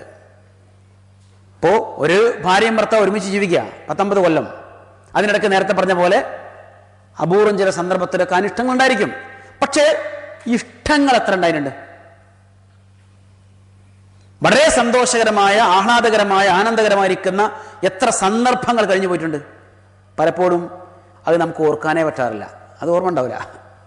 ഓർമ്മ എപ്പോഴും ഉണ്ടായാൽ എന്താ? അന്ന് ഇങ്ങനെ പ്രശ്നം ഉണ്ടായി, ഇങ്ങനെ സംസാരം ഉണ്ടായി, അങ്ങനെ ഒരു പ്രശ്നം, അതാ അങ്ങനത്തെ കാര്യങ്ങൾ മാത്രമേ ഓർക്കുള്ളൂ. ഞാൻ പറഞ്ഞെന്താ അറിയോ? ആ ഓർമ്മ കൊണ്ട് നമുക്ക് ഗുണമൊന്നും ഉണ്ടാവില്ല, ദോഷം ഉണ്ടാവാൻ ധാരാളം സാധ്യത ഉണ്ട്. പക്ഷേ നല്ലത് ഓർത്തു വെച്ചാൽ, പ്രവാചക തീമയുടെ മുമ്പിൽ പരാതി പറഞ്ഞു വന്നിരിക്കുന്ന ആളോട് റസൂൽ പറഞ്ഞ വാചകത്തിന്റെ പൊരുള തന്നെയാണ്. ഭാര്യനെ കുറിച്ച് ഒരുപാട് പരാതി പറഞ്ഞല്ലോ. റസൂൽ എന്ത് ചെയ്തു? അയാൾക്ക് തന്നെ അനുഭവപ്പെട്ടിരിക്കുന്ന നന്മകളെ മുഴുവൻ ഓർമ്മിപ്പിച്ചു കൊടുത്തു. അതെങ്ങനെ ഓർമ്മിപ്പിച്ചു? ചോദിച്ച ചോദ്യതാണ്, അല്ല ഈ ദോഷങ്ങൾ മാത്രമേ ഉണ്ടായിട്ടുള്ളവരെന്ന് എന്തെങ്കിലും ഗുണം ഉണ്ടായിട്ടുണ്ടോ? വല്ല നന്മയും കിട്ടിയിട്ടുണ്ടാ? അതേ നിഷ്കളങ്കന സത്യസന്ധന. അതാവും പറഞ്ഞു, ആ ശരി റസൂൽ എങ്ങനെയൊക്കെ ഉണ്ടായിട്ടുണ്ട്. ഇങ്ങോട്ട് നന്മ പറഞ്ഞു നോക്കുമ്പോൾ ഒരുപാട് പറയാനുണ്ട്. അപ്പൊ റസൂൽ ഓർമ്മപ്പെടുത്തി, എന്നാ അത് മനസ്സിൽ വെച്ചോ. ഈ നന്മകൾ ഓർത്തു വെച്ചാൽ ഇനിയും ആ നന്മകൾ പ്രതീക്ഷിച്ചുകൊണ്ട് നിങ്ങൾക്ക് ഒരുമിച്ച് ജീവിക്കാൻ പറ്റില്ലെന്നാണ് പറഞ്ഞത്. അപ്പോ എന്ത് വേണം? ഇത് ദാമ്പത്യത്തിൽ മാത്രമല്ല, ഏതു ബന്ധങ്ങളിലും നല്ല മുഹൂർത്തങ്ങളെ പരമാവധി ഓർത്തു വെക്കാൻ നമുക്ക് സാധിക്കണം. പ്രത്യേകിച്ച് മറ്റുള്ളവരെന്ന് നമുക്ക് നേടിയെടുക്കുന്ന കാര്യങ്ങളിൽ അതും ഇതിൻ്റെ ഒരു ഭാഗമാണ്. അങ്ങനെ വരുമ്പോൾ നമ്മുടെ മനസ്സിൽ നന്മ ഉണ്ടാവും, നമ്മുടെ മനസ്സിന് സമാധാനം ഉണ്ടാവും, സന്തോഷമുണ്ടാവും, നമ്മൾ സ്വയം സുരക്ഷിതരാവും, നമ്മിൽ നിന്ന് മറ്റുള്ളവരും സുരക്ഷിതരാവും. അപ്പോൾ നമ്മൾ അൽ മുസ്ലിം എന്ന് പറയുന്ന യഥാർത്ഥ മുസ്ലിമായി മാറുന്നതിലേക്കെത്തും. അവരെയാണ് അള്ളാഹു ക്ഷണിക്കുന്നത്. എങ്ങോട്ട്? ഇലാ ദാരിസലാം. ആ സമാധാനത്തിൻ്റെ ഗൃഹത്തിലേക്ക്. വല്ലാഹു യദ്ഉ ഇലാ ദാരിസ്സലാം വയഹ്ദി മയ്യശ, അവർ ഉദ്ദേശിക്കുന്നവരെ വഴി കാണിക്കുന്നു. ഇലാ സിറാത്തി മുസ്തഖീം, നേരായ മാർഗത്തിലേക്ക്. അപ്പോൾ ആ വഴി അതാണ് ഖുർആൻ ഇവിടെ സൂചിപ്പിച്ചത്. അടുത്ത ആയത്ത് കൂടി നോക്കാം. للذين أحسنوا الحسنى وزيادة ولا يرهق وجوههم قتر ولا ذلة أولئك أصحاب الجنة هم فيها خالدون. സുകൃതം ചെയ്തവർക്ക് ഏറ്റവും ഉത്തമമായ പ്രതിഫലവും കൂടുതൽ നേട്ടവുമുണ്ട്. ഇരുളോ അപമാനമോ അവരുടെ മുഖത്തെ തീണ്ടുകയില്ല. അവരാകുന്നു സ്വർഗാവകാശികൾ, അവരതിൽ നിത്യവാസികളായിരിക്കും. ലില്ലദീന അഹ്സനു, അള്ളാഹു ഈ ക്ഷണിക്കുന്ന ആരെയാണ്, അല്ലെങ്കിൽ ആർക്കാണ് ഈ ഗുണങ്ങളെന്നാണ്. ലില്ലദീന അഹ്സനു, നന്മ സുഹൃതം ചെയ്തവർക്ക്, അവർക്കാണത്. എങ്ങനെയുള്ളത്? അൽ ഹുസ്ന, ഏറ്റവും ഉത്തമമായ പ്രതിഫലം. ലില്ലദീന അഹ്സനു, നന്മ ചെയ്തവർക്ക് അൽ ഹുസ്ന, ഏറ്റവും ഉത്തമമായ പ്രതിഫലം നൽകും. മാത്രമല്ല വസിയാദ, അവർക്ക് കൂടുതൽ നേട്ടവും നൽകും. വർദ്ധനവ്, സിയാദത്ത്. നന്മ ചെയ്തവർക്ക് മികച്ച പ്രതിഫലവും പിന്നെ കൂടുതൽ നേട്ടവും നൽകും. അത് ഞാൻ നേരത്തെ പറഞ്ഞ ആയത്തിൽ ചേർത്ത് വായിച്ചാൽ മനസ്സിലാവും. എന്ന് പറഞ്ഞാൽ ഒരു നന്മക്ക് 10 പ്രതിഫലം. അത് അവിടെ നിന്ന് ഇങ്ങനെ മേലോട്ടാണ് കയറി പോണത്. അത് സ്ഥലം പ്രത്യേകമായിരിക്കും, സമയത്തിന് പ്രത്യേകത ഉണ്ട്, സന്ദർഭം, അങ്ങനെയൊക്കെയുള്ള ഓരോ സന്ദർഭങ്ങൾ പരിഗണിച്ച് അള്ളാഹു അതിൻ്റെ പ്രതിഫലം വർദ്ധിപ്പിച്ചു തരും. അങ്ങനെ ഏറ്റവും മികച്ചത്, ഈ മികച്ചതെന്ന് പറയുമ്പോൾ അതിൽ ഏറ്റവും പ്രധാനപ്പെട്ട എന്താ? അള്ളാഹു റസൂലുള്ളാഹി പറയുന്നുണ്ട്, പരലോകത്ത് വരുമ്പോൾ നരകത്തിലേക്കും സ്വർഗത്തിലേക്കും ഒക്കെ ആളുകളെ വേർതിരിച്ചു കഴിഞ്ഞാൽ, നരകത്തിലേക്ക് പോകേണ്ടവർ പോയി, സ്വർഗത്തിലേക്ക് പോകേണ്ടവർ പോയി. ആ സമയത്ത് ഒരു അശരീരി അല്ലെങ്കിൽ ഒരാൾ വിളിച്ചു പറയും, സ്വർഗക്കാരോടെ വിളിക്കുന്നത്, നിങ്ങൾക്ക് വാഗ്ദത്തം ലഭിച്ചിരിക്കുന്ന എല്ലാം നിങ്ങൾക്ക് കിട്ടിയോ? അവർ പറയും എല്ലാം കിട്ടി, ഇന്ന സൗകര്യങ്ങളൊക്കെ ഉണ്ട്, എല്ലാ സന്തുഷ്ടിയും സമാധാനമൊക്കെ ഉണ്ട്. അപ്പോൾ വീണ്ടും ചോദിക്കുന്നുണ്ട് അവരോട്, അല്ല ഇത് മാത്രമായിരുന്നുവോ അള്ളാഹു നിങ്ങൾക്ക് വാഗ്ദാനം ചെയ്തത്? അപ്പോഴാണ് അവർ ആലോചിക്കുന്നത്. ആ സമയത്ത് അവരുടെ മുമ്പിലുള്ള ഒരു വലിയ മറ അത് അപ്രത്യക്ഷമാവുകയും അള്ളാഹുവിൻ്റെ ഏറ്റവും ശരിയായ രൂപത്തിൽ കൺകുളിർക്കെ അവർ കാണുകയും ചെയ്യും. റസൂൽ പറഞ്ഞത്, അതിനേക്കാൾ വലിയൊരു അനുഭൂതി, ഒരനുഭവം, ഒരു ആസ്വാദനം അവർക്ക് വേറെ ലഭിക്കാനില്ല എന്നാണ്. പരലോകത്ത് സത്യവിശ്വാസികൾക്ക്, സൽവൃത്തരായിരിക്കുന്ന ആളുകൾക്ക് ലഭിക്കുന്ന പ്രതിഫലങ്ങളിൽ വെച്ച് ഏറ്റവും വലിയ പ്രതിഫലം, ഏറ്റവും വലിയ സന്തോഷം അള്ളാഹുവിനെ കൺകുളിർക്കെ നേർക്കുനേരെ കാണാൻ പറ്റുന്നതാണ്. അതുകൊണ്ടായിരിക്കണം ഖുർആൻ ഇവിടെ ഇങ്ങനെ പ്രയോഗിച്ച്, നന്മ ചെയ്യുന്ന ആളുകൾക്ക് ഏറ്റവും മികച്ച പ്രതിഫലം, പിന്നെ അതിലേറെ കൂടുതൽ നേട്ടങ്ങൾ അതും അവൻ നൽകും. നമ്മൾ ആലോചിക്കേണ്ടെന്നറിയോ, ഇവിടെ നമ്മൾ ചെയ്യുന്ന ഈ നന്മകളൊക്കെ ശരിക്ക് അള്ളാഹു നമുക്ക് ചെയ്തിരിക്കുന്ന, ഇവിടെ തന്നെ ചെയ്തിരിക്കുന്ന അനുഗ്രഹങ്ങൾക്ക് പകരമാവില്ല എന്നുള്ളതാണ്. മാക്സിമം ആയാൽ അത്രേ ആവുള്ളൂ. അവൻ നൽകിയിരിക്കുന്ന അനുഗ്രഹങ്ങൾക്ക് പകരമാകാൻ മാത്രമേ അത് മാക്സിമം ഉണ്ടാവുള്ളൂ. അത് അവിടെ തന്നെ കോസാവും. പക്ഷേ അള്ളാഹ് എന്ത് ചെയ്തു? ഇതിന് പിറകെയാണ് 1-ന് 10, അതിൽ 100, അതിലപ്പുറത്തൊക്കെ ധാരാളം പ്രതിഫലം നൽകി പരലോകത്ത് വരുമ്പോൾ ശാശ്വതമായ സ്വർഗം നൽകി അനുഗ്രഹിച്ചു കൊണ്ടിരിക്കുന്നത്. ഇത് പിന്നെ ഇതാണ് ഇതിൻ്റെ ഒരു ഭാഗം. അപ്പോൾ ലില്ലദിന അഹ്സനുൽ ഹുസ്ന വസിയാദ, നന്മ ചെയ്ത ആളുകൾക്ക് അവർക്ക് ഏറ്റവും മികച്ച പ്രതിഫലമുണ്ട്, കൂടുതൽ നേട്ടങ്ങളുമുണ്ട്. വലാ യർഹഖു വുജൂഹഹും ഖതറുൻ വലാ ദില്ല. റഹിഖ യർഹഖു എന്ന് പറഞ്ഞാൽ ഒരു എന്താ പറയുക, ഒന്ന് മൂടിയിട്ടു, ഒരു മറയിട്ട് കൊടുത്തു. റഹിഖ യർഹഖു, ഇവിടെ എന്താ തീണ്ടുക എന്നവിടെ അർത്ഥം കൊടുത്തത്. മലയാള പദം എങ്ങനെ ക്രമീകരിക്കാന്നറിയില്ല. അങ്ങനെ അർത്ഥം കൊടുത്തുള്ളൂ അല്ലേ? ഇരുള് മൂടാന്നാണ് പറയുന്നത്. ഖത്തർ പിന്നെ ഇരുള്. ഇവിടെ ഞാൻ പറയുന്നത് റഹിക്കാണ് പദം. വലാ യർഹഖു, റഹിക്ക യർഹഖു എന്ന് പറഞ്ഞാൽ മൂടി, മറയിട്ടു. വുജൂഹവും അവരുടെ മുഖങ്ങൾക്ക്, ഖത്തറുൻ ഇരുട്ട്, വലാ ദില്ലത്തുൻ, അപമാനം. അപ്പോൾ അവരുടെ മുഖത്തെ ഇരുളോ അപമാനമോ മൂടുകയില്ല. അതിനവിടെ തീണ്ടുക എന്ന് കൊടുത്ത പദം. അപ്പൊ ഇരുളോ അപമാനമോ അവരുടെ മുഖത്തെ മൂടുകയില്ല, യാതൊരു മ്ലാനതയും ഉണ്ടാവില്ല. നല്ല പ്രസന്ന പദനായിരിക്കും അവർ. സ്വർഗാവകാശികൾ സന്തോഷത്തിലാണ്, സമാധാനത്തിലാണ്, നല്ല പ്രസന്നതയാണ്. യാതൊരു തരത്തിലുള്ള മ്ലാനതയും അവരുടെ മുഖത്തെ ബാധിക്കില്ല. അവിടെ ഇരുട്ടില്ല, അപമാനമില്ല, അങ്ങനത്തെ പ്രശ്നങ്ങളൊന്നുമില്ല. മാത്രമല്ല ഉലൈക അസ്ഹാബുൽ ജന്ന, അവരാണ് സ്വർഗാവകാശികൾ. അവരാണ് സ്വർഗാവകാശികൾ. ഹും ഫിഹാ ഖാലിദൂൻ, അവർ അതിൽ ശാശ്വതരായിരിക്കും. എന്ന് പറഞ്ഞാൽ ഈ സ്വർഗത്തിലും നരകത്തിലും പ്രവേശിക്കുന്ന ആളുകൾക്ക് നൽകുന്ന പ്രധാനപ്പെട്ട സന്ദേശങ്ങളിലൊന്ന് ഇനി നിങ്ങൾക്ക് മരണമില്ലെന്നാണ്. ഇനി നിങ്ങൾക്ക് മരണമില്ല എന്ന് പറഞ്ഞാൽ നിങ്ങളുടെ മരണം നേരത്തെ അവസാനിച്ചു കഴിഞ്ഞു. ഇനി മരണമില്ല, ഇനി ശാശ്വതമായ ജീവിതം. അത് സ്വർഗമാണെങ്കിലും ആസ്വദിച്ചുകൊണ്ട് ജീവിക്കണം, നരകമാണെങ്കിലും അനുഭവിച്ചുകൊണ്ട് ജീവിക്കണം. ആസ്വാദനങ്ങൾ ഒന്നിനു പിറകെ ഒന്നായി തുടർന്നുകൊണ്ടേയിരിക്കും. എന്നാൽ നരകം പ്രയാസങ്ങൾക്കുമേൽ പ്രയാസങ്ങളായി അതും തുടർന്നുകൊണ്ടിരിക്കും. അത് പറയുന്നുണ്ട്. പക്ഷെ രക്ഷപ്പെടലും ഞാൻ പറയും മരിക്കണില്ല എന്നാണ്. നരകത്തുള്ള മനുഷ്യനും മരിക്കുന്നില്ല, സ്വർഗത്തുള്ള മനുഷ്യനും മരിക്കുന്നില്ല. എന്നാൽ സ്വർഗാവകാശിയുടെ പ്രത്യേകത ആ മരിക്കാതെ സ്വർഗത്തിൽ തന്നെ കാലാകാലം കഴിഞ്ഞുകൂടും. നരകാവാസികളിൽ ചിലർ മാത്രമേ ശാശ്വതരായി നരകത്തിലുണ്ടാവുള്ളൂ. നല്ലൊരു ശതമാനം ആളുകൾ അവരുടെ ശിക്ഷയുടെ കാലാവധി കഴിഞ്ഞാൽ അവർ രക്ഷപ്പെടും, സ്വർഗത്തിലെത്തും. അപ്പോഴും എന്തില്ല? മരണമില്ല. ഇത് ഖുർആൻ പറഞ്ഞല്ലോ, സുമ്മലാ യമൂത്തു ഫീഹാ വലാ യഹ്യ. നമ്മൾ ഈ റമളാനിൽ ഒരുപാട് പ്രാവശ്യം ആ ആയത്തോതി ഉണ്ടാവും അല്ലേ? സുമ്മലാ യമൂത്തു ഫീഹാ വലാ യഹ്യ.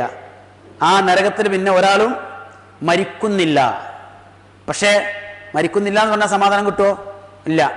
വലാ യഹ്യ, ജീവിക്കുന്നില്ല.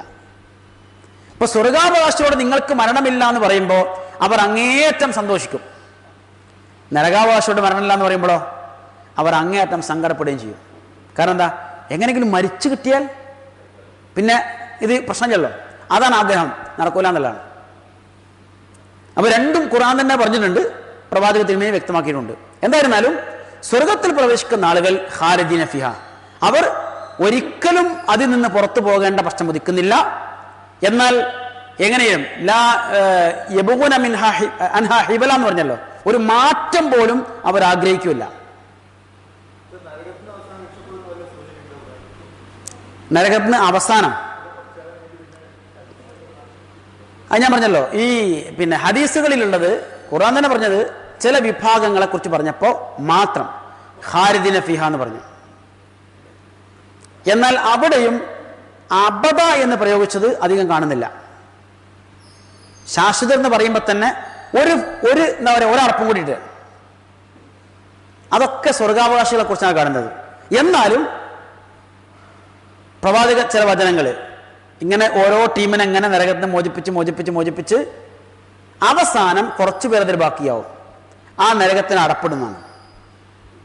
അതിലുള്ളവർ അതിൽ തന്നെ എന്നാണ് ആ വാചകത്തിന്റെ പൊരുൾ. അല്ലാഹു ആലം നമ്മൾ പറയാം.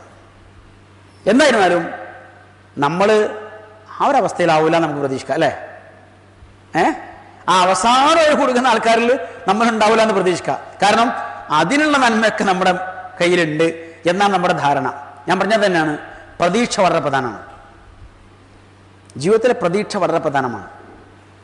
ആ പ്രതീക്ഷ നിലനിർത്തുകയും അതിനനുസരിച്ച് ജീവിതത്തെ ഒന്ന് ക്രമപ്പെടുത്തുകയും ചെയ്താൽ അങ്ങനെയാണ് നമുക്ക് രക്ഷപ്പെടാൻ കഴിയും.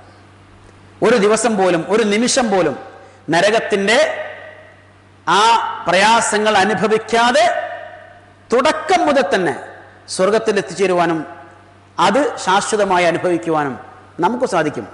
അത് അത്ര വലിയ എന്താ പറയുക, വളരെ പ്രയാസകരമായിരിക്കുന്നൊരു വിഷയമാണെന്ന് കാണാതെ നമ്മൾ വളരെ പ്രതീക്ഷയോടെ ആ പ്രതീക്ഷക്കനുസരിച്ച് ജീവിതത്തിലെ വിശ്വാസങ്ങളും ആദർശങ്ങളും അനുഷ്ഠാനങ്ങളും ആചാരങ്ങളും ജീവിത രീതികളും ഒക്കെ ക്രമീകരിച്ച് പോകാൻ വിചാരിച്ചാൽ ആർക്കും സാധിക്കും. അപ്പം പിന്നെ എന്നിട്ടും ഈ ഞാൻ പറഞ്ഞ പോലെ ഇതിൽ ഒരു നിലക്കും രക്ഷപ്പെടാതെ കഴിഞ്ഞുവിടുന്ന ആളായിരിക്കും. അവർ അങ്ങേയറ്റത്തെ ധിക്കാരികളായിരിക്കും. അള്ളാഹു നൽകുന്ന അനുഗ്രഹങ്ങളെ സ്വയം നിഷേധിക്കുകയും അവൻ അവൻ നൽകിയിരിക്കുന്ന അനുഗ്രഹങ്ങൾ ഒന്നും നൽകാത്തവരുടെ മുമ്പിൽ മനസ്സും ശിരസ്സും നമിക്കുകയും അള്ളാഹു നൽകിയിരിക്കുന്ന മാർഗദർശനം സ്വീകരിക്കാതിരിക്കുകയും മറ്റു പല മാർഗദർശനവും സ്വീകരിക്കുകയും ഒക്കെ ചെയ്യുന്ന ധിക്കാരത്തിന്റെ, നിഷേധത്തിന്റെ, ബഹുദൈവത്വത്തിന്റെ വഴിയിൽ സഞ്ചരിക്കുന്ന ആളുകൾ അവരെക്കുറിച്ച് ഖുർആനും ആ കാര്യം പറഞ്ഞിട്ടുള്ളൂ. ഖാലിദീന ഫീഹാ എന്ന നരകത്തെക്കുറിച്ച് പറഞ്ഞപ്പോൾ അത് അവരെക്കുറിച്ചാണ് പറഞ്ഞത്. ഇന്നല്ലദീന കഫറു മിൻ അഹ്ലിൽ കിതാബി വൽ മുശ്രിക്കീന ഫീ നാരി ജഹന്നം എന്ന് ഖുർആൻ പറയുമല്ലോ. അവിടെ ഉപയോഗിച്ച പദം പിന്നെ ഉലായിക്കഹും ഷർറുൽ ബരിയ, അവർ നരകത്തിലെ അവർ ഖാലിദീന ഫീഹാ ഉലായിക്കഹും ഷർറുൽ ബരിയ, അതിൽ അവർ ശാശ്വതരാണ്, അവരാണ് ഈ തിന്മയുടെ വക്താക്കൾ എന്നാ ഖുർആൻ പ്രയോഗിച്ചത്. അവിടെ പ്രശ്നം എന്താ? ശരിക്ക് അഹ്ലി കിതാബിനെ പറഞ്ഞു. അഹ്ലി കിതാബ് എന്ന് പറഞ്ഞാൽ ഇപ്പോൾ ജീവിക്കുന്ന മുസ്ലിങ്ങളാണെന്നുള്ള ഉറപ്പാണല്ലോ, മുഹമ്മദ് നബിയുടെ അനുയായികളല്ല, അതിന് മുമ്പുള്ളവരാ. അവരിൽ പോലും ശാശ്വതമായി നരകത്തിലുള്ളവർ അതിൽപ്പെട്ട കാഫിറുകളാണ് പറഞ്ഞത്. അപ്പോൾ ഇതിന്റെ പുറത്ത് ഒരുപാട് പ്രതീക്ഷ അപ്പുറത്ത് കൊടുത്തിട്ടുണ്ടെന്ന് പറഞ്ഞത് ഞാൻ സൂചിപ്പിച്ചെന്താ വെച്ചാൽ, എന്തായിരുന്നാലും ഒരു ടീം ഏറ്റവും അവസാനം നരകത്തിൽ അവശേഷിക്കുമെന്ന് തന്നെയാണ് പ്രവാചക അധ്യാപനങ്ങളും ഖുർആന്റെ സൂചനകൾ നൽകുന്നത്. അങ്ങനെ നമുക്കിത് പറയാൻ കഴിയുള്ളൂ. പക്ഷേ സ്വർഗത്തിൽ പ്രവേശിക്കുന്ന മനുഷ്യൻ അതിൽ നിന്ന് ഒരിക്കലും പുറത്തു വരേണ്ടി വരുന്നില്ല. മാത്രമല്ല പുറത്തു വരണമെന്ന് അയാൾ ആഗ്രഹിക്കുകയല്ല. കാരണം ഒരു മടുപ്പ് വരുമ്പോൾ ആളെ മറ്റൊന്നിലേക്ക് പോവാ. അപ്പം നമ്മൾ ജീവിക്കുന്ന വീട് തന്നെ നമ്മൾ ഉഷാറായിട്ട് ഉണ്ടാക്കിയതാണ്. എന്നാലും ഒരു 10 കൊല്ലം കഴിയുമ്പോൾ ഒന്ന് മോഡിഫൈ ചെയ്യാൻ തോന്നും അല്ലേ? അവിടെ നിന്ന് പൊളിച്ച്, ഇവിടെ നിന്ന് കട്ടി, അവിടെ നിന്ന് വീതി കൂട്ടി, ഇവിടെ നിന്ന് മേലോട്ട് എടുത്തു, താഴോട്ട്, അങ്ങനെ ചില മോഡിഫിക്കേഷൻ വരുത്തും, സ്വാഭാവികമാണ്. അതുപോലെ നമ്മൾ കഴിക്കുന്ന ആഹാരം, നമ്മൾ ഉപയോഗിക്കുന്ന ഏത് സംഗതി, വാഹനമൊക്കെ അങ്ങനെയാണ്, കുറച്ച് കഴിഞ്ഞാൽ മാറ്റാൻ നോക്കും. എന്നാൽ പരലോകത്തിലെ ഏറ്റവും വലിയ പ്രത്യേകത എന്താ? അങ്ങനത്തെ ഒരു ചിന്താഗതിയേ വരുന്നില്ല. ഇവിടെ നമുക്കൊക്കെ ചിലപ്പോൾ തോന്നാറില്ലേ, കിട്ടിയിരിക്കുന്ന പെണ്ണിനെ ആണിനൊക്കെ ഒന്ന് മാറ്റണം എന്നൊക്കെ അല്ലേ? ഒക്കെ ഉണ്ട്. അതിങ്ങനെ പറയാൻ പറ്റാത്തോണ്ട് ഇങ്ങനെ വെച്ചുകൊടുക്കാന്നല്ലാതെ മനസ്സിലായില്ലേ, മനസ്സിലുണ്ട്. അതിനോട് പുറത്തേക്ക് പറയാനുള്ള എന്തോ ഒരു ധൈര്യക്കുറവ്, അതുകൊണ്ട് ഉണ്ടാക്കണം, അത്രേ ഉള്ളൂ. ഇവിടെ ആളുകൊണ്ട് മാത്രമല്ല, പുറത്തും എവിടെയാണെങ്കിലും നമ്മൾ എന്ത് ചെയ്യുന്നില്ല, അതൊക്കെ മനുഷ്യന്റെ ദുനിയാവിലെ പരിമിതികൾ തന്നെയാണ് പറഞ്ഞത്, ഉണ്ടാവും. പക്ഷെ പരലോകത്ത് വരുമ്പോ അങ്ങനത്തെ ഒരു പ്രശ്നം ഉദിക്കുന്നില്ല. കാരണം ഒരു നിലക്കും അവിടെ ലഭിക്കുന്ന ഒരനുഗ്രഹത്തെയും ഒരു മനുഷ്യനും മടുക്കുന്നില്ല, പ്രതീക്ഷ വിടുന്നില്ല. അതുകൊണ്ട് മാറ്റം അവൻ ആഗ്രഹിക്കുന്നില്ല. ആ കാരണത്താൽ തന്നെ ഒരിക്കലും അവർക്ക് പുറത്തു പോകേണ്ട പ്രശ്നമില്ല, അതിൽ ശാശ്വതരാണ്, അബദ. അതേസമയം നരകത്തിൽ പ്രവേശിക്കുന്ന ആളുകൾ ആ നരകത്തിലെ ഒരു നിമിഷം പോലും നമുക്ക് അനുഭവിക്കാൻ കഴിയുന്നതല്ല, അത്രമാത്രം കഠോരമാണ്. എങ്കിലും ഒരു നിമിഷം, ഒരു മിനിറ്റ്, ഒരു മണിക്കൂർ, ഒരു ദിവസം, ഒരു കൊല്ലം, അങ്ങനെ ഒക്കെ കൊല്ലം കാലാവധി ഞാൻ പറഞ്ഞു, സമയം. അങ്ങനെ പല ഘട്ടങ്ങൾ, പല സമയങ്ങൾ ഈ നരകത്തെ ആസ്വദിച്ച് അനുഭവിച്ച് എല്ലാ പ്രയാസങ്ങളും കഴിയുമ്പോൾ ഇവന്റെ തിന്മകൾ കരിച്ചു കളഞ്ഞുവെങ്കിൽ തീർച്ചയായും അവൻ രക്ഷപ്പെടാനും അവന് വീണ്ടും സ്വർഗത്തിലെത്താനും അവസരമുണ്ട്. പിന്നെ എത്തിക്കഴിഞ്ഞാലോ അവനും പിന്നെ ശാശ്വതനാണ്, അവിടെ പ്രശ്നമില്ല. തിന്മ നന്മയേക്കാൾ കൂടുതലായാൽ എന്ന് മാത്രം പറഞ്ഞുകൂടാ. അവിടെ പറഞ്ഞത് നന്മയുടെ കനം വർദ്ധിച്ചാൽ ആൾ സ്വർഗത്തിലാണെന്നും നന്മയുടെ കനം കുറഞ്ഞാൽ നരകത്തിലാണ് പറഞ്ഞത്. നന്മയുടെ കനം കുറഞ്ഞാൽ നരകത്തിലെത്തും. പക്ഷേ അതിനേക്കാൾ പ്രധാനം എല്ലാ തിന്മകളും നന്മകളെ കവച്ചു വെക്കണമെന്നില്ല. ചില തിന്മകളെങ്കിലും നന്മകളെ കരിച്ചു കളയും, അതാണ് പ്രശ്നം. ഇപ്പം ഏതുപോലെ നമ്മളിപ്പോൾ ഒരു ചെമ്പ് ബിരിയാണി, ഒരു 50 കിലോ അരിയുടെ ബിരിയാണി ഉണ്ട്. അത് ചീത്താക്കാൻ 50 കിലോ വിഷം വേണ്ട, മനസ്സിലായല്ലേ? 5 കിലോയും വേണ്ട, ചിലപ്പോൾ ഒരു 50 ഗ്രാം മതിയാവും, അത് മൊത്തം നശിച്ചു. എന്ന പോലെ ഒരുപാട് നന്മകൾ ചെയ്തിട്ടുണ്ട്. ആ നന്മകളെ മുഴുവനും കരിച്ചു കളയാൻ ചെറിയൊരു ശിർക്ക് മതി, ഒരു കുഫറൊക്കെ മതി, അതാണ് പറഞ്ഞത്.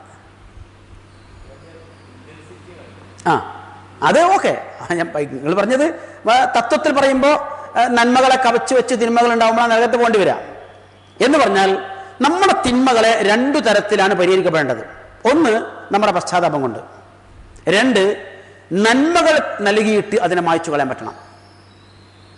അത് ഖുർആൻ പറഞ്ഞ ആ തൗബയുമായി ബന്ധപ്പെട്ട വിഷയത്തിൽ ഖുർആൻ പറഞ്ഞ ഒരു വാചകം ചേർത്ത് വയ്ക്കണമെന്ന് അറിയോ? ഒരാൾ പശ്ചാത്തപിക്കുന്നു, ഇനി തിന്മയിലേക്ക് തിരിച്ചു പോകില്ല എന്നുള്ള പ്രതിജ്ഞയുണ്ട്. എന്നിട്ട് കൂടുതൽ വിശ്വാസത്തോടെ നന്മകൾ ചെയ്ത് ജീവിക്കാൻ ശ്രമിക്കുന്നു. ആ നന്മ നടപ്പിലാക്കുവാൻ ശ്രമിക്കുകയും ചെയ്യുന്നു. അങ്ങനെ പുതിയൊരു ജീവിതം തന്നെ, തിന്മക്ക് പിറകെ ഒരു പുതിയ ജീവിതം ഉണ്ടാകുന്നു. അങ്ങനെയെങ്കിൽ അള്ളാഹുവിൽ അവസാനം പറഞ്ഞത് അവരുടെ തിന്മകൾ കൂടി നന്മകളായി പരിവർത്തിപ്പിച്ചു കൊടുക്കുന്നതാണ്. ചെയ്ത തിന്മകൾക്ക് കൂടി നന്മയുടെ പ്രതിഫലം പ്രതീക്ഷിക്കണം. അവിടേക്കെത്തും. അവിടേക്കെത്തണമെങ്കിൽ ആ മനുഷ്യന്റെ മനസ്സ് എത്രമാത്രം പാകപ്പെട്ടിട്ടുണ്ടാവും. അവിടെ രണ്ട് കാര്യങ്ങളാണ്. ഒന്ന്, അള്ളാഹു നൽകുന്ന കാരുണ്യത്തിന്റെ വ്യാപ്തി. രണ്ട്, ഒരു മനുഷ്യന്റെ മനസ്സ് എത്രമാത്രം പശ്ചാത്താപ വിഷമാകും എന്ന തിരിച്ചറിവ്. അതുകൊണ്ട് തിന്മയെപ്പോലും നന്മയാക്കി മാറ്റാൻ കഴിയുമെന്നത് അല്ല പറഞ്ഞതാണ്. അതിന് നമ്മുടെ മനസ്സ് പാകപ്പെടണം. തിന്മ മനുഷ്യ സഹജമാണ്, സംഭവിച്ചിട്ടുണ്ട്, അത് പരിഹരിക്കാൻ മാർഗമുണ്ട്. എന്നാൽ ഇതൊന്നും പരിഹരിക്കാതെ ഒരു പശ്ചാത്താപവും ഇല്ലാതെ അതിലങ്ങനെ കഴിഞ്ഞുകൂടി അതിനൊക്കെ ചില നന്മകളൊക്കെ ഉണ്ട്. അപ്പൊ സ്വാഭാവികമായും ഈ തിന്മകൾ ആ നന്മകളെ കരിച്ചു കളയും. ഇനി നമുക്കെന്നെ അറിയാലോ, നമ്മുടെ ശരീരത്തിൽ ചിലപ്പോൾ ഒരു ചെറിയ അവയവത്തിനാണ് ക്യാൻസർ വന്നത്. ഒരു ചെറിയൊരു അവയവത്തിന് എത്ര വന്നിട്ടുള്ളൂ. ബാക്കിയുള്ള ഭാവമൊക്കെ തൽക്കാലം ആരോഗ്യമുണ്ട് അല്ലേ? പക്ഷെ നിർവാഹമില്ലല്ലോ. കുറച്ചു കഴിഞ്ഞാൽ ഈ തിന്മയെ, ഈ ക്യാൻസറിനെ നമ്മൾ കരിച്ചു കളയുകയോ കത്തിച്ചു കളയുകയോ അല്ലെങ്കിൽ അതിനെ നിഷ്കാസനം ചെയ്യാനുള്ള പണിയെടുത്തില്ലെങ്കിൽ അത് മതി പൂർണ്ണ ആരോഗ്യമുള്ള ശരീരത്തിന്റെ മറ്റു സെല്ലുകളെ മുഴുവൻ തകർക്കാനും അതുവഴി മരണം സംഭവിക്കാനും. അപ്പോൾ വലിയ ആരോഗ്യമുള്ള ഒരു ശരീരത്തെ ഒരു ചെറിയ അനാരോഗ്യത്തിന് തകർക്കാൻ കഴിയും. നമ്മുടെ ശരീരത്തിലെ പല ഉപകരണങ്ങളും തന്നെയല്ലേ. ഇപ്പോൾ കിഡ്നിയൊക്കെ എത്ര ചെറുതല്ലേ, അത് വീക്കായാലും ആള് മരിക്കാം. ബാക്കിയുള്ള ശരീരത്തിന്റെ ബാക്കി എല്ലാ സെല്ലുകളും ആരോഗ്യത്തോടെയാണെന്ന് പണ്ട് കാര്യമില്ല, ആള് മരിക്കും. അപ്പോൾ അതൊക്കെ സംഭവിക്കാം. അതല്ല ഇവിടെയൊക്കെ പറഞ്ഞത്. നന്മയെ കവച്ചു വെക്കുന്ന വിധം തിന്മ ഉണ്ടാവുക. അത് രണ്ട് അർത്ഥത്തിലാണ്. ഒന്ന്, പശ്ചാത്തപിക്കാതെ കഴിഞ്ഞുകൂടുമ്പോൾ. രണ്ട്, ആ തിന്മയുടെ ഖനം, അതിൻ്റെ പിന്നെന്താ പറയാ, അതാണ് വിഷയം. ഇപ്പൊ ഷിർക്കിന്റെ ഒക്കെ പ്രശ്നം. ഷിർക്കും കുഫറൊക്കെ എന്താണ്? ബാക്കിയുള്ളതിനെ കൂടി കരിച്ചു കളയുന്നത്. ഇതുപോലെ കരിച്ചു കളയുന്ന വേറെയും ചില തിന്മകൾ റസൂൽ പറഞ്ഞിട്ടുണ്ട്. അതിലൊന്നാണെന്ത്? ഹസദ്, അസൂയ. അൽ ഹസദു യഅ്കുലുൽ ഹസനാത്ത് കമാ യഅ്കുലു നാറു അൽ ഹത്തബ. നമ്മൾ മദ്രസയിൽ കുട്ടികളെ പഠിച്ചിട്ടുണ്ടോ അല്ലേ? നന്മകളെ, അസൂയ നന്മകളെ തിന്നു തീർക്കും. ഏതുപോലെ? തീ വിറകിനെ തിന്നു തീർക്കുന്നത് പോലെ. അത് നമ്മൾ അറിയുന്നില്ല. നന്മ ധാരാളം ചെയ്യുന്നുണ്ട്, അതിൻ്റെ കൂടെ തിരി കുശുമ്പും കുറുമ്പൊക്കെ ഉണ്ട്. ചെറുതേ ഉള്ളൂ, പക്ഷെ ചെറുതല്ല, അത് കുറച്ച് അപകടമാണ് സാധനം. ചില സംഗതി ചെറുത് മതി, അത് ഭയങ്കര ദോഷം ചെയ്യും. അപ്പം അതൊന്നും പാടില്ല. അസൂയ പാടില്ല, അഹങ്കാരം പാടില്ല, കുശുമ്പും കുറുമ്പൊന്നും പാടില്ല. നമ്മുടെ മനസ്സ് ശാന്തമാണോ, നമ്മുടെ മനസ്സ് എന്താ പറയുക, നിർമ്മലമാണോ, നിഷ്കളങ്കമാണോ, അത് നോക്കി തന്നെയാണ് അള്ളാഹു പരലോകത്ത് പ്രതിഫലം നൽകുന്നത്. അപ്പോൾ ഈ തിന്മകൾ നന്മയായിട്ട് മാറും. ഉള്ള നന്മകൾ തന്നെ 10 മടങ്ങ് പ്രതിഫലം ലഭിക്കും. അപ്പോൾ സ്വാഭാവികമായി ബാക്കിയുള്ള തിന്മകൾ മായ്ച്ചു കളയും. അങ്ങനെയൊക്കെ ഉണ്ട്. എന്നാൽ നല്ലൊരു ശതമാനം ആളുകൾ ഇതുകൊണ്ടുമല്ല നരകത്തിലെത്തുന്നത്. എന്താ കാരണം? കുറേ നന്മ ചെയ്തിട്ടുണ്ട്, അത് ദുനിയാവിൽ നിന്ന് പലർക്കും വീതിച്ചു കൊടുത്തിട്ടുണ്ട്. മനസ്സിലായല്ലേ? സുബഹി നിസ്കരിക്കൽ 2 റക്അത്ത് നിസ്കരിച്ചിട്ട് ആ പള്ളിൻ്റെ മുറ്റത്ത് നിന്നിട്ട് 4 റക്അത്ത് നാട്ടുകാർക്ക് വിതരണം ചെയ്തിട്ടേ പോകുള്ളൂ. പരദൂഷണവും ഏഷണിയും കുറേ ഫിത്തിനൊക്കെ ഉണ്ടാക്കിയിട്ട് പോവും. നിസ്കാരത്തെ വളരെ കൃത്യമാണ്. സുബഹിക്കെത്തി, അതിന് മുമ്പുള്ള സുന്നത്ത് നിസ്കരിച്ചതിന്, പള്ളിയിലേക്ക് എൻ്റെ തഹിയ്യത്ത് നിസ്കരിച്ചതിന് അല്ലേ, പിന്നെ നല്ല പ്രാർത്ഥിച്ചിട്ടുണ്ട്, ഒക്കെ റെഡിയാ. അടുത്ത വക്തിന് അതേപോലെ വരികയും ചെയ്യും. പക്ഷേ ഇങ്ങനെ ഓരോ വക്തും പലർക്കായി വിധിച്ചു കൊടുത്താൽ അത് നമസ്കാരം ഉണ്ടാവും, സക്കാത്ത് ഉണ്ടാവും, നോമ്പുണ്ടാവും, ഹജ്ജ് ഉണ്ടാവും, പലതും പലർക്കായി വീതിച്ചു കൊടുത്തിട്ട് പരലോകത്തിൽ ബന്ധാൻ പോയിക്കുക. നമ്മുടെ നന്മകൾ അവർക്ക് കൊടുക്കും. എന്നിട്ട് തീർന്നില്ലെങ്കിൽ അവരുടെ തിന്മകൾ നമുക്ക് തരും. അപ്പോൾ ദുനിയാവിൽ നമ്മുടെ കണ്ണിൽ മോശക്കാരായി ജീവിച്ചിരിക്കുന്ന ആളുകൾ പരലോകത്ത് അള്ളാന്റെ കണ്ണിൽ നല്ലവരായി മാറും. അവർ സ്വർഗത്തിലും നമ്മൾ നരകത്തിലും. അപ്പോൾ നമുക്ക് എന്തുണ്ട്? ഒന്ന്, നമുക്കിങ്ങനെ സ്വഭാവം ഉണ്ടെങ്കിൽ നമ്മൾ ഭയപ്പെടണം. നമുക്കിങ്ങനെ സ്വഭാവം ഇല്ലെങ്കിലോ നമുക്ക് വലിയ സന്തോഷമുണ്ട്. എന്താ കാരണം? കുറെ ആൾക്കാർ അമല ഇങ്ങോട്ട് കിട്ടാണ്ടാവും. ഒരാളിന്റെ ചീത്ത പറയാം, പറഞ്ഞോടാ, ഇഷ്ടംപോലെ പറഞ്ഞോ, ശരിക്ക് പറഞ്ഞോട്, മോശമാക്കണ്ട, കുറക്കണ്ട എന്ന് നമ്മൾ മനസ്സിലെങ്കിലും പറയാം. എന്താ കാരണം? അയാൾ കുറച്ചൊക്കെ നിസ്കരിക്കുന്നുണ്ടേ, ഇത്തിരി സക്കാത്തൊക്കെ കൊടുക്കുന്ന ആള് നോമ്പൊന്നും വലിയ കുഴപ്പമൊന്നുമില്ല, അതൊക്കെ നമുക്ക് കിട്ടുമല്ലോ. നമ്മളെ നമസ്കാരത്തിനൊക്കെ കുറച്ച് കുഴപ്പമുണ്ടെങ്കിൽ പോലും അയാളുടെ നമസ്കാരം കൊണ്ട്, അയാളുടെ നോമ്പ് കൊണ്ട്, അയാളുടെ ഹജ്ജ് കൊണ്ട് നമുക്ക് രക്ഷപ്പെടാൻ പറ്റും. അപ്പോൾ ഒരാൾ നമ്മൾ ചീത്തറിഞ്ഞു എന്നുള്ളത് നമ്മൾ വിഷയാക്കേണ്ട കാര്യമില്ല, മനസ്സിലല്ലേ? അതിന് പ്രതികരിക്കേണ്ട കാര്യമില്ല, അത് ചീത്തറിഞ്ഞോട്ടെ. റസൂലുള്ള പല സന്ദർഭത്തിലും ഉണ്ടായിരിക്കുന്ന പ്രയാസങ്ങളോട് ഈ നിലക്ക് പ്രതികരിച്ചതിൻ്റെ കാരണം നോക്കിയാൽ അതിനാണ് സംഗതി. നമ്മളിപ്പോൾ തിരിച്ചു പ്രതികരിച്ചുകൊണ്ട് ഒന്നും പ്രത്യേകിച്ചൊന്നും കിട്ടാനും പോകുന്നില്ല. അതേസമയത്ത് പ്രതികരിച്ചില്ലെങ്കിൽ അയാളെ കുറേ നന്മകളും ഇങ്ങോട്ട് കിട്ടും. അപ്പോൾ ഞാൻ പറഞ്ഞത്, നമ്മളിൽ ഈ സ്വഭാവം ഉണ്ടെങ്കിൽ നമ്മൾ ഭയപ്പെടണം, ഇല്ലെങ്കിൽ നമുക്ക് നല്ല പ്രതീക്ഷ അവിടെയുണ്ട്. ഞാനൊക്കെ ആകെ ഇപ്പോൾ പ്രതീക്ഷ അർപ്പിക്കുന്ന വിഷയതാണ്.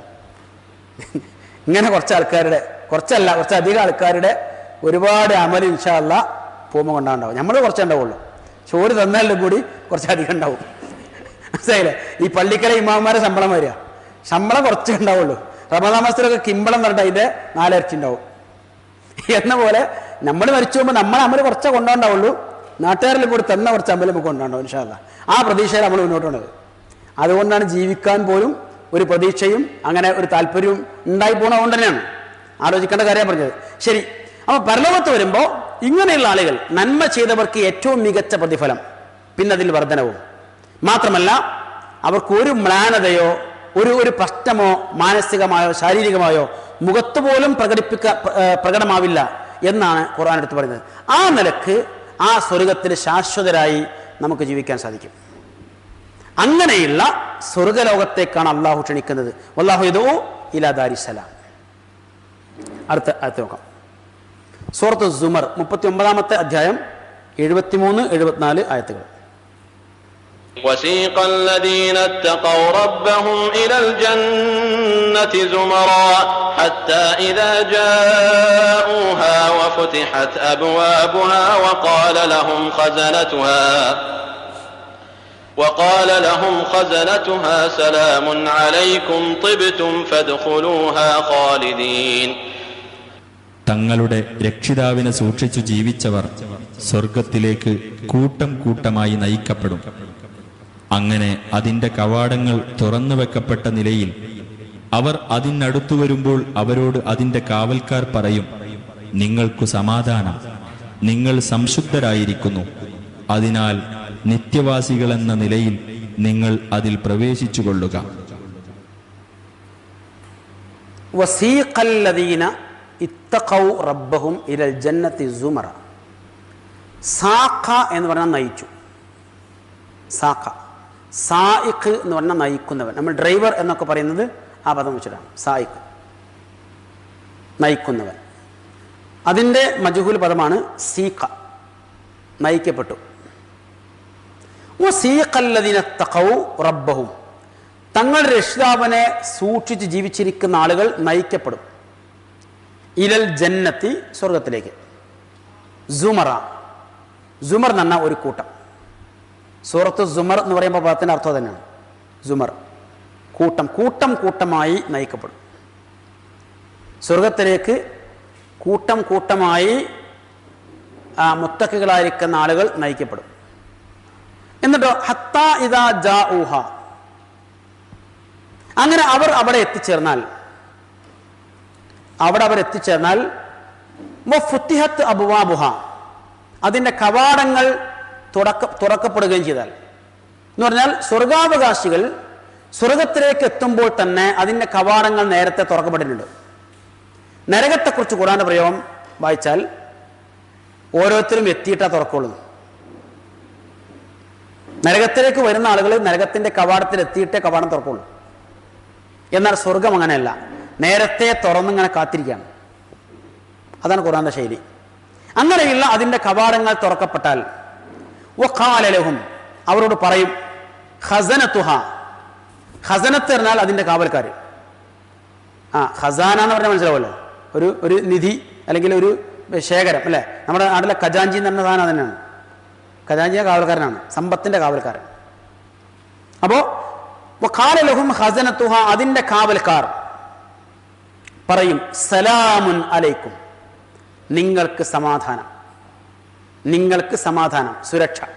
സലാമുൻ അലൈക്കും. തിബത്തും, നിങ്ങൾ നന്നായിരിക്കുന്നു. ത്വാബ നന്നായി, സംശുദ്ധരായി. ത്വീബത്തും നിങ്ങൾ നന്നായിരിക്കുന്നു, നിങ്ങൾ സംശുദ്ധരായിരിക്കുന്നു. ഫദ്ഖുലൂഹ അതിനാൽ നിങ്ങൾ ഇതിൽ പ്രവേശിച്ചു കൊള്ളുക. ഖാലിദീൻ ശാശ്വതരായിട്ട്, എന്നും അതിൽ വസിക്കാൻ എന്ന നിലക്ക് തന്നെ നിങ്ങൾ ഇതിൽ പ്രവേശിച്ചു കൊള്ളുക. തൽക്കാലം വരുന്നു എന്നല്ല എന്നർത്ഥം. എന്നാൽ അതേ സമയത്ത് ഖുർആനിൽ സൂറത്ത് ഹിജ്റിൽ സൂറത്ത് മറിയമിൽ സ്വർഗത്തിലേക്ക് വരുന്ന ആളുകളെ അതിഥികളെപ്പോലെ എന്നും പറയുന്നുണ്ട്. അതിനർത്ഥം അവർ വന്ന് തിരിച്ചു പോകുന്നല്ല, അവർക്ക് ലഭിക്കുന്ന സ്വീകരണമാണ് പറഞ്ഞത്. പലപ്പോഴും നമ്മുടെ വീട്ടിലൊരു അംഗത്തിന് ലഭിക്കുന്നതിനേക്കാൾ നല്ല സ്വീകരണം പുറത്തു നിന്ന് കിട്ടൂലേ?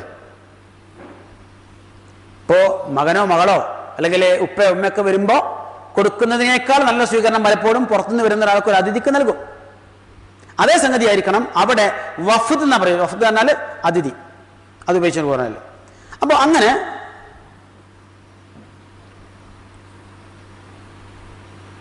ഈ സ്വർഗത്തിൽ പ്രവേശിക്കുന്ന ആളുകൾക്ക് അവിടെ ലഭിക്കുന്ന അഭിവാദ്യം സമാധാനത്തിന്റെ അഭിവാദ്യം. ആ പദവും സലാം എന്നാണ്. നമ്മൾ ആലോചിക്കേണ്ടത്, ഇപ്പൊ സാധാരണ സ്വർഗത്തിന് നരകത്തിന് 7 വാതിലുകൾ എന്നാണ് സൂറത്ത് ഹിജ്റിലൂടെ പറഞ്ഞത്. നരകത്തിന് 7 വാതിലുകൾ, തിസ്അത്ത്. എന്നാൽ സബഅത്ത് 7 വാതിലുകൾ. എന്നാൽ സ്വർഗത്തിന് 8 വാതിലുകൾ എന്നാണ് പ്രവാചക തിരുമേനിയോട് ചോദിച്ചത്. അപ്പൊ നമ്മൾ ഈ വാതിൽ എന്നൊക്കെ പറയുമ്പോൾ നമ്മുടെ മനസ്സിലുണ്ടായാൽ ഒരു ബിൽഡിങ് അല്ലേ, അല്ലെങ്കിൽ ഒരു ഓഡിറ്റോറിയം, ഞാൻ അതല്ലെങ്കിൽ ഒരു വലിയ സ്റ്റേഡിയം, അത്രയൊക്കെ പറയാം അല്ലേ, അത്രയൊക്കെ മനസ്സിൽ വരുള്ളൂ. എന്നാൽ ഈ വാതിലുകളുടെ വിശാലത, അതും പ്രവാചക തിരുമേനി ഒരൊറ്റ വാതിൽ തന്നെ 40 കൊല്ലത്തെ വഴിദൂരം ഉണ്ടാവുന്ന ഒരൊറ്റ വാതിലിന്റെ വ്യാപ്തി. 40 കൊല്ലത്തെ വഴിദൂരം തന്നെ എത്രയാ? ഒരാള് ഇന്ന് നടക്കാൻ തുടങ്ങി, 40ാമത്തെ കൊല്ലം എവിടെ എത്തും? അത്രയും അകലമുണ്ട്, അത്രയും വ്യാപ്തിയുണ്ട്, വിശാലതയുണ്ട് ഒരു വാതിലിന്. എന്താ കാരണം? സ്വർഗത്തിന്റെ വ്യാപ്തി കൂടാൻ പറഞ്ഞത് അറളുഹ സമാവാത്തു വല്ലാറുണ്ട്, ആകാശഭൂമികൾ ഉൾക്കൊള്ളാൻ മാത്രം ഉണ്ട്. നമ്മളിവിടെ സൂര്യനെ പറ്റി പറഞ്ഞല്ലോ, 12 ലക്ഷം ഭൂമി എടുത്തു വെക്കാൻ പറ്റുന്ന സൂര്യന്റെ അകത്ത്, അത്രയും അത് ഒരു പാത്രം പോലെ കിട്ടുകയാണെങ്കിൽ. എന്ന പോലെ മൊത്തം പ്രപഞ്ചത്തെ അങ്ങനെ തന്നെ എടുത്തു വെക്കാൻ മാത്രമുള്ള വ്യാപ്തി സ്വർഗത്തിനുണ്ട്. അതുകൊണ്ട് ആ സ്വർഗത്തിന്റെ കവാടം എന്ന് പറയുമ്പോൾ നമ്മളെ വീടിന്റെ മുമ്പിലെ വാതില് സാധാരണത്തെക്കാൾ ഒരു 10 സെന്റിമീറ്റർ അല്ലെങ്കിൽ 25 സെന്റിമീറ്റർ കൂടുതലുണ്ടാവും അല്ലേ? ഒരു 1.25 മീറ്റർ ഒക്കെ ഉണ്ടാവും ചിലപ്പോൾ.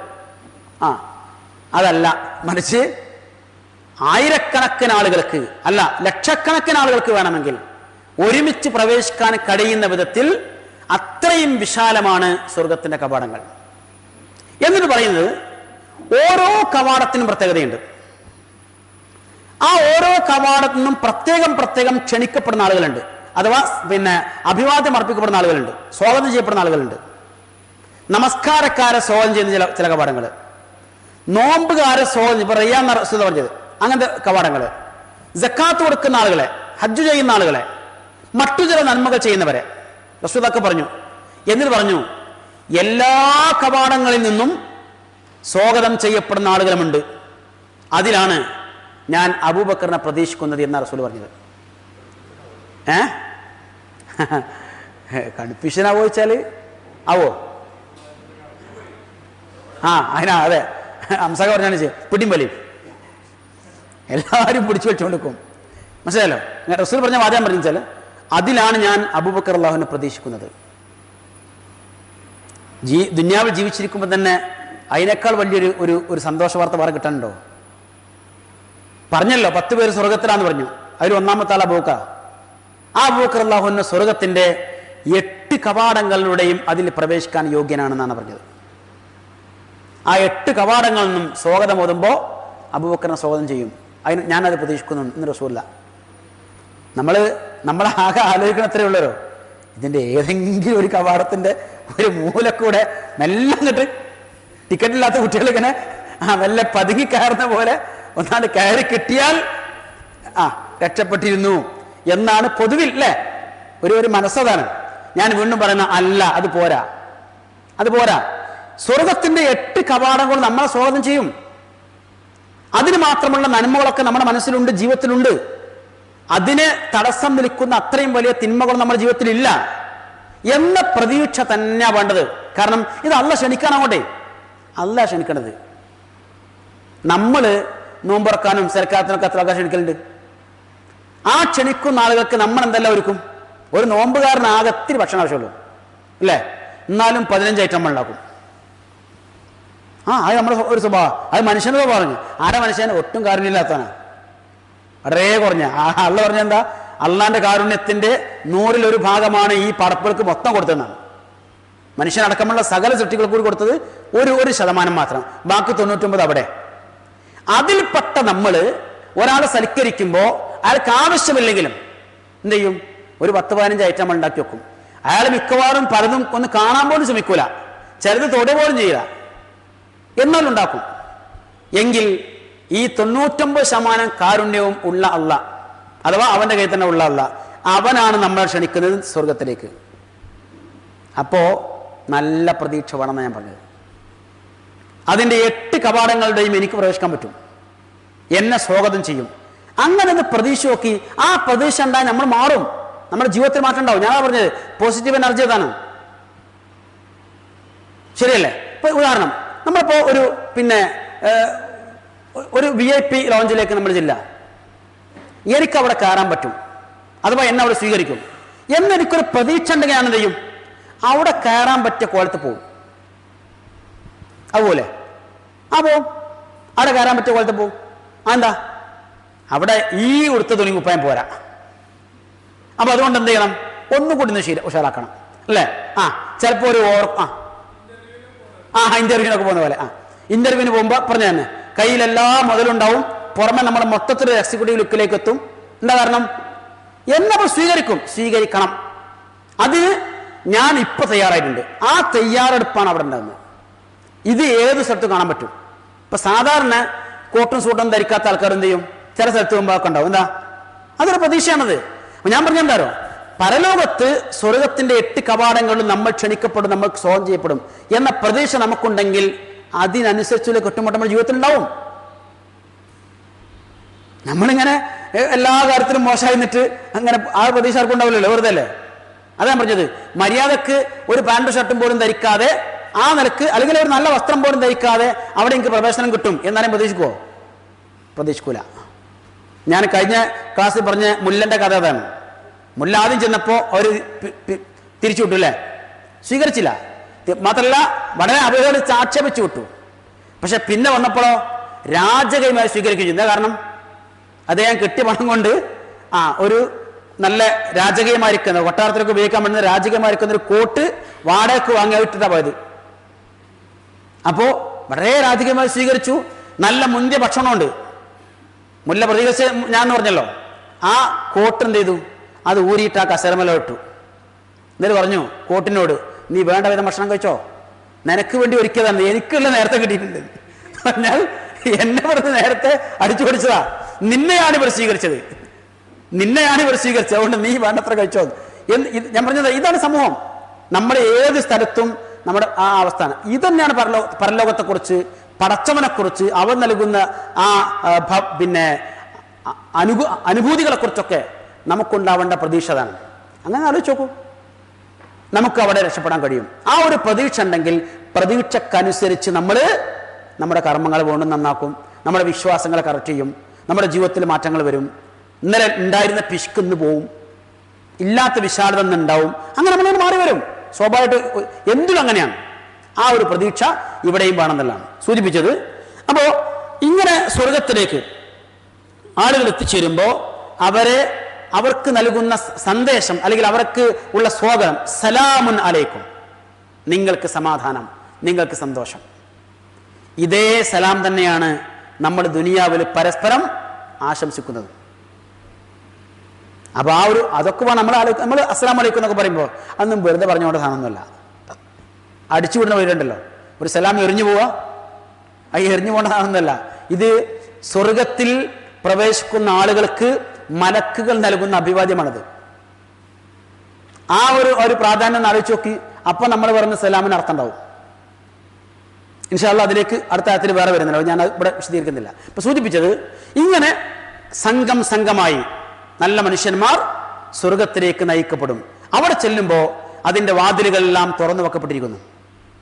ആ വാതിലുകളിൽ നിന്ന് അവർക്ക് ലഭിക്കുന്ന സന്ദേശം അല്ലെങ്കിൽ അവർ അതിൻ്റെ കാവൽക്കാർ നൽകുന്ന അഭിവാദ്യം സലാമുൻ അലൈക്കും തീബുത്തും.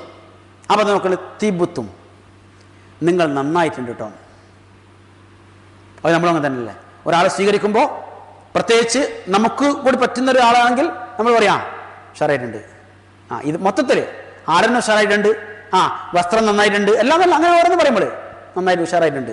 അതെന്നെ പറഞ്ഞു തീബുത്തും, നന്നായിട്ടുണ്ട്, ഗംഭീരമായിട്ടുണ്ട്, യോഗ്യരായിട്ടുണ്ട്, അർഹത നേടിയിട്ടുണ്ട്, എല്ലാ നന്മകളും നിങ്ങൾ വാരിക്കൂട്ടിയിട്ടുണ്ട്. അതുകൊണ്ടാ സലാമുൻ അലൈക്കും, നിങ്ങൾക്ക് സമാധാനം, ഫദ്ഖുലൂഹ ഖാലിദീൻ, എന്നും ഇവിടെ വസിക്കാൻ വേണ്ടി പ്രവേശിച്ചോളൂ എന്ന് അവരോട് പറയപ്പെടും. അടുത്തായത് നോക്കാം. وقالوا الحمد لله الذي صدقنا وعده وأورثنا الأرض نتبوأ من الجنة حيث نشاء فنعم أجر العاملين. അവർ പറയും, നമ്മളോടുള്ള തന്റെ വാഗ്ദാനം സത്യമായി പാലിക്കുകയും സ്വർഗത്തിൽ നിന്ന് നാം ഉദ്ദേശിക്കുന്ന സ്ഥലത്ത് നമുക്ക് താമസിക്കാവുന്ന വിധം ഈ സ്വർഗഭൂമി നമുക്ക് അവകാശപ്പെടുത്തി തരികയും ചെയ്ത അല്ലാഹുവിന് സ്തുതി. അപ്പോൾ പ്രവർത്തിച്ചവർക്കുള്ള പ്രതിഫലം എത്ര വിശിഷ്ടം. വഖാലു, ഈ സ്വർഗത്തിൽ പ്രവേശിക്കുന്ന ആളുകൾ പറയും അൽഹംദുലില്ലാ. അൽഹംദുലില്ലാക്ക് എത്ര ഖാന ഉണ്ടാവും അറിയോ? എന്നറിയിച്ചു കേട്ടെ. നമ്മൾ വെറുതെ ചൊല്ല അൽഹംദുലില്ലാ എന്നുള്ളത്, അത് നല്ല ഖാന ഉണ്ടാവും. കാരണം സ്വർഗമാണ് കിട്ടിയത്. അൽഹംദുലില്ലാ. അവർ പറയും അല്ലദീ സ്വദഖന, നമ്മോട് സത്യം പാലിച്ച, വഅദഹു, തൻ്റെ വാഗ്ദാനം, വാഗ്ദാനം സത്യമായി പുലർത്തി തന്ന, അത് പാലിച്ച, ഔറസനൽ അർള, ഔറസ എന്നാൽ അവകാശപ്പെടുത്തി തന്നു. ഔറസ വരിസ പിന്നെ അനന്തരാവകാശം തന്നെയാണ് അവർ. അപ്പോൾ അനന്തരമായി അവകാശപ്പെടുത്തി തന്നു. അല്ല ഭൂമിയെ. അവിടെ ഭൂമി എന്ന് പറയുമ്പോൾ നമ്മൾ അക്ഷരത്തിലല്ല എടുക്കേണ്ടത്, ആശയത്തിലാണ്. അതുകൊണ്ട് അവിടെ ബ്രാക്കറ്റിൽ സ്വർഗം എന്ന് കൊടുത്തിട്ടുണ്ടാകും, സ്വർഗഭൂമി. അതൊരു പ്രയോഗമാണ്. ഇപ്പം നമ്മളും പിന്നെ മൊത്തം ഭൂമിയെ ഭൂമി എന്ന് പറയും അല്ലേ. ഒരു തുണ്ട് മണ്ണിനെന്ത് പറയും? ഒരു തുണ്ട് ഭൂമി എന്ന് പറയും. പക്ഷേ അവിടെ നിന്ന് നേരത്തെ പറഞ്ഞത് അക്ഷരാർത്ഥത്തിൽ എടുക്കേണ്ടതും പിന്നെ പറഞ്ഞ ആശയത്തിൽ എടുക്കേണ്ടതാണ്. അതൊരു ഭൂമിയുടെ ഭാഗമാണ്.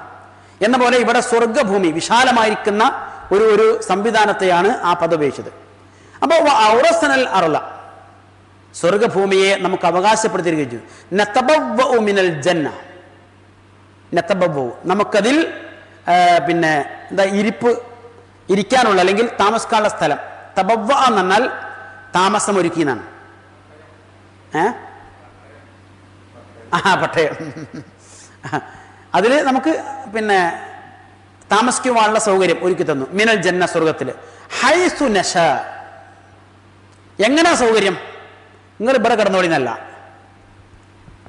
ഇപ്പൊ ട്രെയിനിൽ ടിക്കറ്റ് എടുത്ത് കയറിയാൽ TTR എന്ന് പറയും, ഇതാണ് നിങ്ങളെ സീറ്റ്, നിങ്ങൾ നമ്പർ ഇത്, അവിടെ കയറി, ഇതാണ് ഇവിടെ ഇരുന്നോളി എന്ന് പറയും അല്ലേ. പ്ലെയിനിലും അങ്ങനെ തന്നെയാണ്. ഇതാണ് നിങ്ങളെ സീറ്റ്, പിന്നെ എയർ ഹോസ്റ്റസ് കാണിച്ചു തരും, എവിടെയാണ് സീറ്റ് കാണിച്ചു തരും. എന്നാൽ സ്വർഗത്തിലെ പ്രത്യേകത എന്താ? ഇത് മുഴുവൻ നിങ്ങൾക്കുള്ള സീറ്റാ. ഒരിക്കലും തമാശ ഉണ്ടായത്, ഈ പകൽ സമയത്ത് ഇപ്പോൾ രാവിലെ ഒരു 7-8 മണി മുതൽ അല്ലെങ്കിൽ 7 മണി മുതൽ രാത്രി 8 മണി വരെ സാധാരണ ട്രെയിനിലൊക്കെ സ്ലീപ്പർ ക്ലാസ് ടിക്കറ്റ് നമുക്ക് യാത്ര ചെയ്യാൻ പറ്റും. റിസർവേഷൻ കമ്പാർട്ട്മെന്റ് യാത്ര ചെയ്യാൻ പറ്റും, അതിന് കുഴപ്പമില്ലല്ലോ. അപ്പം അങ്ങനെ യാത്ര ചെയ്യുമ്പോൾ ചില ആളുകൾ അവർ റിസർവ്ഡ് ടിക്കറ്റ് ഉള്ള ആളുകളുണ്ടാവും. അവരുടെ സീറ്റിൽ നമ്മൾ പോയി ഇരിക്കുക. എന്താ കാരണം? ഇരിക്കാൻ 5 സീറ്റും കിടക്കാൻ 3 സീറ്റ് ഉണ്ടാവുള്ളൂ ഒരു ബർത്തിൽ അല്ലേ. അപ്പോൾ ആ 3 സീറ്റിൽ അവരിരുന്നാൽ ബാക്കിയുള്ള 2 സീറ്റ് നാട്ടുകാരിലാണ് സ്വാഭാവികമായിട്ട്. അത് അറിയാത്ത ചില ആൾക്കാർ കുഴപ്പമുണ്ടാക്കല്ലോ. അപ്പോൾ ഒരു വർഷം ഇങ്ങനെ ഒരാളിങ്ങനെ സംസാരിച്ചപ്പോൾ ഞാൻ വെറുതെ പറഞ്ഞവരോട്, നിങ്ങൾക്ക് എന്തായാലും ഈ സീറ്റിൽ മാത്രമേ ഇരിക്കാൻ പറ്റുള്ളൂ. എനിക്ക് ഈ ട്രെയിനിൽ എവിടെ സീറ്റുണ്ടോ അവിടെയൊക്കെ ഇരിക്കാൻ പറ്റും. കാരണം എൻ്റെ ടിക്കറ്റ് ഓപ്പൺ ടിക്കറ്റാണ്, സ്ലീപ്പർ ടിക്കറ്റ്. ഞാൻ സൂചിപ്പിച്ചെന്താണോ, അതെന്നാണ് വസ്തുത. അത് പറഞ്ഞപ്പോൾ എനിക്ക് തമാശയിലാണെങ്കിലും മുമ്പൊരിക്കൽ മനസ്സിലായ സംഗതി. എന്ന പോലെ പരലോകത്ത് വരുമ്പോൾ സ്വർഗത്തിൽ ഇത് നിങ്ങളെ സീറ്റ് അവിടെ ഇരുന്നോടുന്നല്ല, ഇത് മുഴുവൻ നിങ്ങളെ സീറ്റാണ്. നിങ്ങൾക്ക് എവിടെ ഉപയോഗിക്കാം. എല്ലാം നിങ്ങൾക്ക് ഉപയോഗിക്കാം എന്ന് കരുതി അത് മറ്റൊരാൾക്കും നഷ്ടമാവില്ല. അതായത് എടുത്തല്ലോ, ഇനി എനിക്ക് അങ്ങനത്തെ പ്രശ്നമില്ല. ആർക്കും നഷ്ടമാവാതെ എല്ലാവർക്കും എല്ലാം ലഭ്യമാകുന്നത്. അതാ സൂചിപ്പിച്ചത് ഹൈസുനശ, നാം ഉദ്ദേശിച്ച പ്രകാരം, നാം ഉദ്ദേശിക്കുന്ന ഇടം എവിടെയാണോ ഉദ്ദേശിക്കുന്നത് അവിടെ നമുക്ക് സൗകര്യപ്പെടുത്തി തന്നിരിക്കുന്ന, അങ്ങനെ ഈ സ്വർഗഭൂമിയെ നമുക്ക് ഒരുക്കി തന്നിരിക്കുന്ന അല്ലെങ്കിൽ അവകാശപ്പെടുത്തി തന്നിരിക്കുന്ന, നമ്മോടുള്ള വാഗ്ദാനം പാലിച്ചിരിക്കുന്ന അല്ലാഹു, അവനാകുന്നു എല്ലാ അർത്ഥത്തിലുമുള്ള സ്തുതി. ഫനിഅമ അജ്റുൽ ആമിലീൻ, ഫനിഅമ എത്ര അനുഗ്രഹീതമായിരിക്കുന്നു, അല്ലെങ്കിൽ എത്ര നന്നായിരിക്കുന്നു, എത്ര അനുഗ്രഹീതമായിരിക്കുന്നു. എന്ത്? അജ്ർ പ്രതിഫലം, അൽ ആമിലീൻ പ്രവർത്തകന്മാരുടെ, പ്രവർത്തകരുടെ ജീവിതത്തിൽ കുറച്ചൊക്കെ ഈ മേഖലയിൽ നന്നായി പ്രവർത്തിച്ചിരിക്കുന്ന ആളുകളുണ്ടല്ലോ, അവർക്ക് ലഭിക്കുന്ന പ്രതിഫലം എത്ര അനുഗ്രഹീതമാണ്, എത്ര വിശിഷ്ടമാണ്. ഇങ്ങനെ ഒരു അനുഗ്രഹം ലോകത്ത് ദുനിയാവിൽ എവിടെയും കിട്ടാനില്ലല്ലോ. നമുക്ക് എന്തൊക്കെ ഉണ്ടെങ്കിലും അതിനൊക്കെ ലിമിറ്റ് ഉണ്ട്. പക്ഷേ പരിധികളില്ലാത്ത, പരിമിതികളില്ലാത്ത, ഇടപെടലുകളില്ലാത്ത, നിയന്ത്രണങ്ങളില്ലാത്ത, നേരത്തെ പറഞ്ഞ പോലെ മടുപ്പില്ലാത്ത ആസ്വാദനങ്ങളുടെ അനന്തമായിരിക്കുന്നൊരു തലം, ആ സ്വർഗലോകത്താണ് നമ്മൾ പ്രവേശിക്കുന്നത്. അവിടേക്ക് എത്തിച്ചേരുന്ന ആളുകളെയാണ് അല്ലാഹു വിളിച്ചത് വല്ലാഹു യദ്ഉ ഇലാ ദാരിസ്സലാം, ആ സമാധാനത്തിന്റെ ഗേഹത്തിലേക്ക് നിങ്ങൾ വരിക എന്ന് വിളിച്ചത് അവിടെയാണ്. ഇത് നമ്മൾ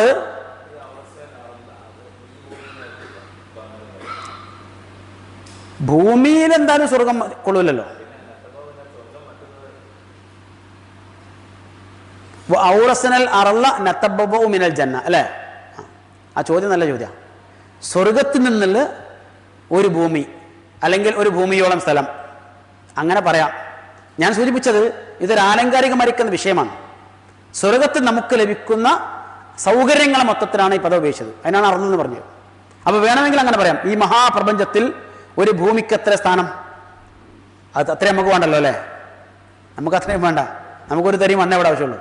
അപ്പൊ അത്രയും വിശാലത, വിശാലമായിരിക്കുന്ന സൗകര്യങ്ങൾ, സംവിധാനങ്ങൾ ഒരാൾക്ക് ലഭിക്കുമെന്ന് ആന്നൊക്കെ പറയാം. സ്വർഗലോകത്ത് മിനൽ ജന്ന, സ്വർഗത്തിൽ നിന്ന് നമുക്കായി ഒരുക്കപ്പെട്ടിരിക്കുന്ന ഒരു ഭൂമിയോളം വരുന്ന സ്ഥലം നമുക്ക് അവകാശപ്പെടുന്നവൻ എന്ന അങ്ങനെ അർത്ഥം പറയാം. അങ്ങനെ നമുക്ക് ആശയം അങ്ങനെ ഉൾക്കൊള്ളാം. എന്തായിരുന്നാലും അതിന്റെ പദങ്ങളിൽ നിൽക്കാതെ അതിന്റെ ആശയങ്ങളിലൂടെയാണ് പോകേണ്ടത്. വിഷയത്തിന്റെ പൊരുളത്രയേ ഉള്ളൂ. ആകാശഭൂമികൾ മുഴുക്കെ ഉൾക്കൊള്ളാൻ മാത്രം പര്യാപ്തമായ വ്യാപ്തിയുള്ള മഹാസ്വർഗലോകത്ത് നമുക്കിഷ്ടമുള്ള ഏതൊരിടവും നമുക്ക് ഉപയോഗപ്പെടുത്താവുന്ന വിധത്തിൽ അള്ളാഹു സംവിധാനിച്ചു തന്നിട്ടുണ്ട്.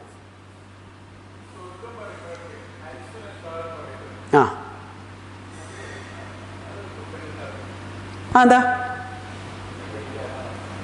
ഞാൻ പറഞ്ഞോന്ന് മനസ്സിലായില്ല? ടിക്കറ്റ് എടുത്ത് കയറുന്നവന് ആ ടിക്കറ്റിൽ കാണിച്ച സ്ഥലത്ത് തന്നെ ഇരിക്കാൻ പറ്റുള്ളൂ. എന്നാൽ ഓപ്പൺ ടിക്കറ്റ് ആണെങ്കിലോ എവിടെ ഇരിക്കുക? സ്വർഗത്തിൽ ഓപ്പൺ ടിക്കറ്റാ, റിസർവേഷൻ ഇല്ല, ഒരു ഇന്ന ഏരിയ റിസർവ് ചെയ്ത് കൊടുത്തില്ല. എന്നാൽ ചില റിസർവേഷൻ ഉണ്ട്. അതിനർത്ഥം എന്താ? അവർക്ക് അവിടെ മാത്രമെന്നല്ല, അവർക്കത് കൂടി കിട്ടും, അവർക്കത് കൂടി കിട്ടും, അത്രയേ ഉള്ളൂ.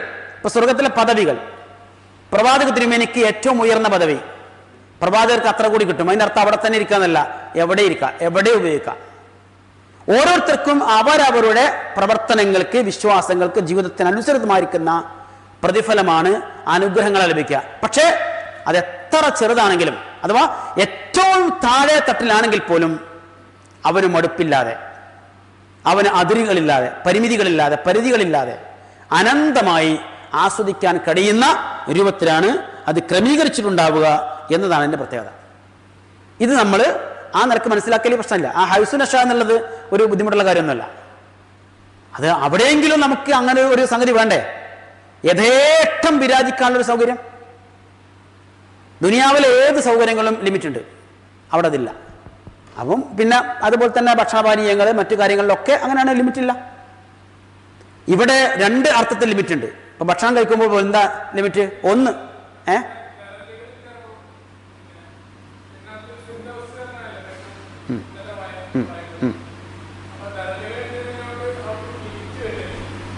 ആ ലിമിറ്റ് അയാൾ പ്രവേശിക്കുന്ന ഏരിയയിൽ ലിമിറ്റ് ഇല്ല. ഞാൻ പറഞ്ഞു വെച്ചാൽ, ഞാൻ ഒരു സ്ഥലത്ത് എത്തിപ്പെടുന്നത് എൻ്റെ ജീവിതത്തിൻ്റെ അളവ് നോക്കിയിട്ടാണ്. ഞാൻ ചെയ്തിരിക്കുന്ന നന്മകളുടെ അളവനുസരിച്ചാണ് സ്വർഗത്തിലെ പദവികൾ ലഭിക്കുന്നത്. ആ ലഭിച്ചിരിക്കുന്ന പദവികളിൽ നമുക്കെന്തില്ല, പിന്നെ അവിടെ പരിധിയില്ല. അതാ പറഞ്ഞത്. ഇവിടെ ഇപ്പോൾ നിങ്ങൾ നേരത്തെ ചോദിച്ച ചോദ്യവും ഇതിലേക്ക് ചേർത്തു. ഔറസനൽ അറുള്ള നത്തബബോ മിനൽ ജന്ന ഹൈസുനഷ, സ്വർഗത്തിൽ നിന്ന് നമുക്കായി ഒരുക്കപ്പെട്ടിരിക്കുന്ന ഏരിയ, അവിടെ നമുക്ക് ഉദ്ദേശിക്കുന്ന തലത്തിൽ ഉദ്ദേശിക്കുന്ന വിധത്തിൽ നമുക്ക് ഉപയോഗപ്പെടുത്താം.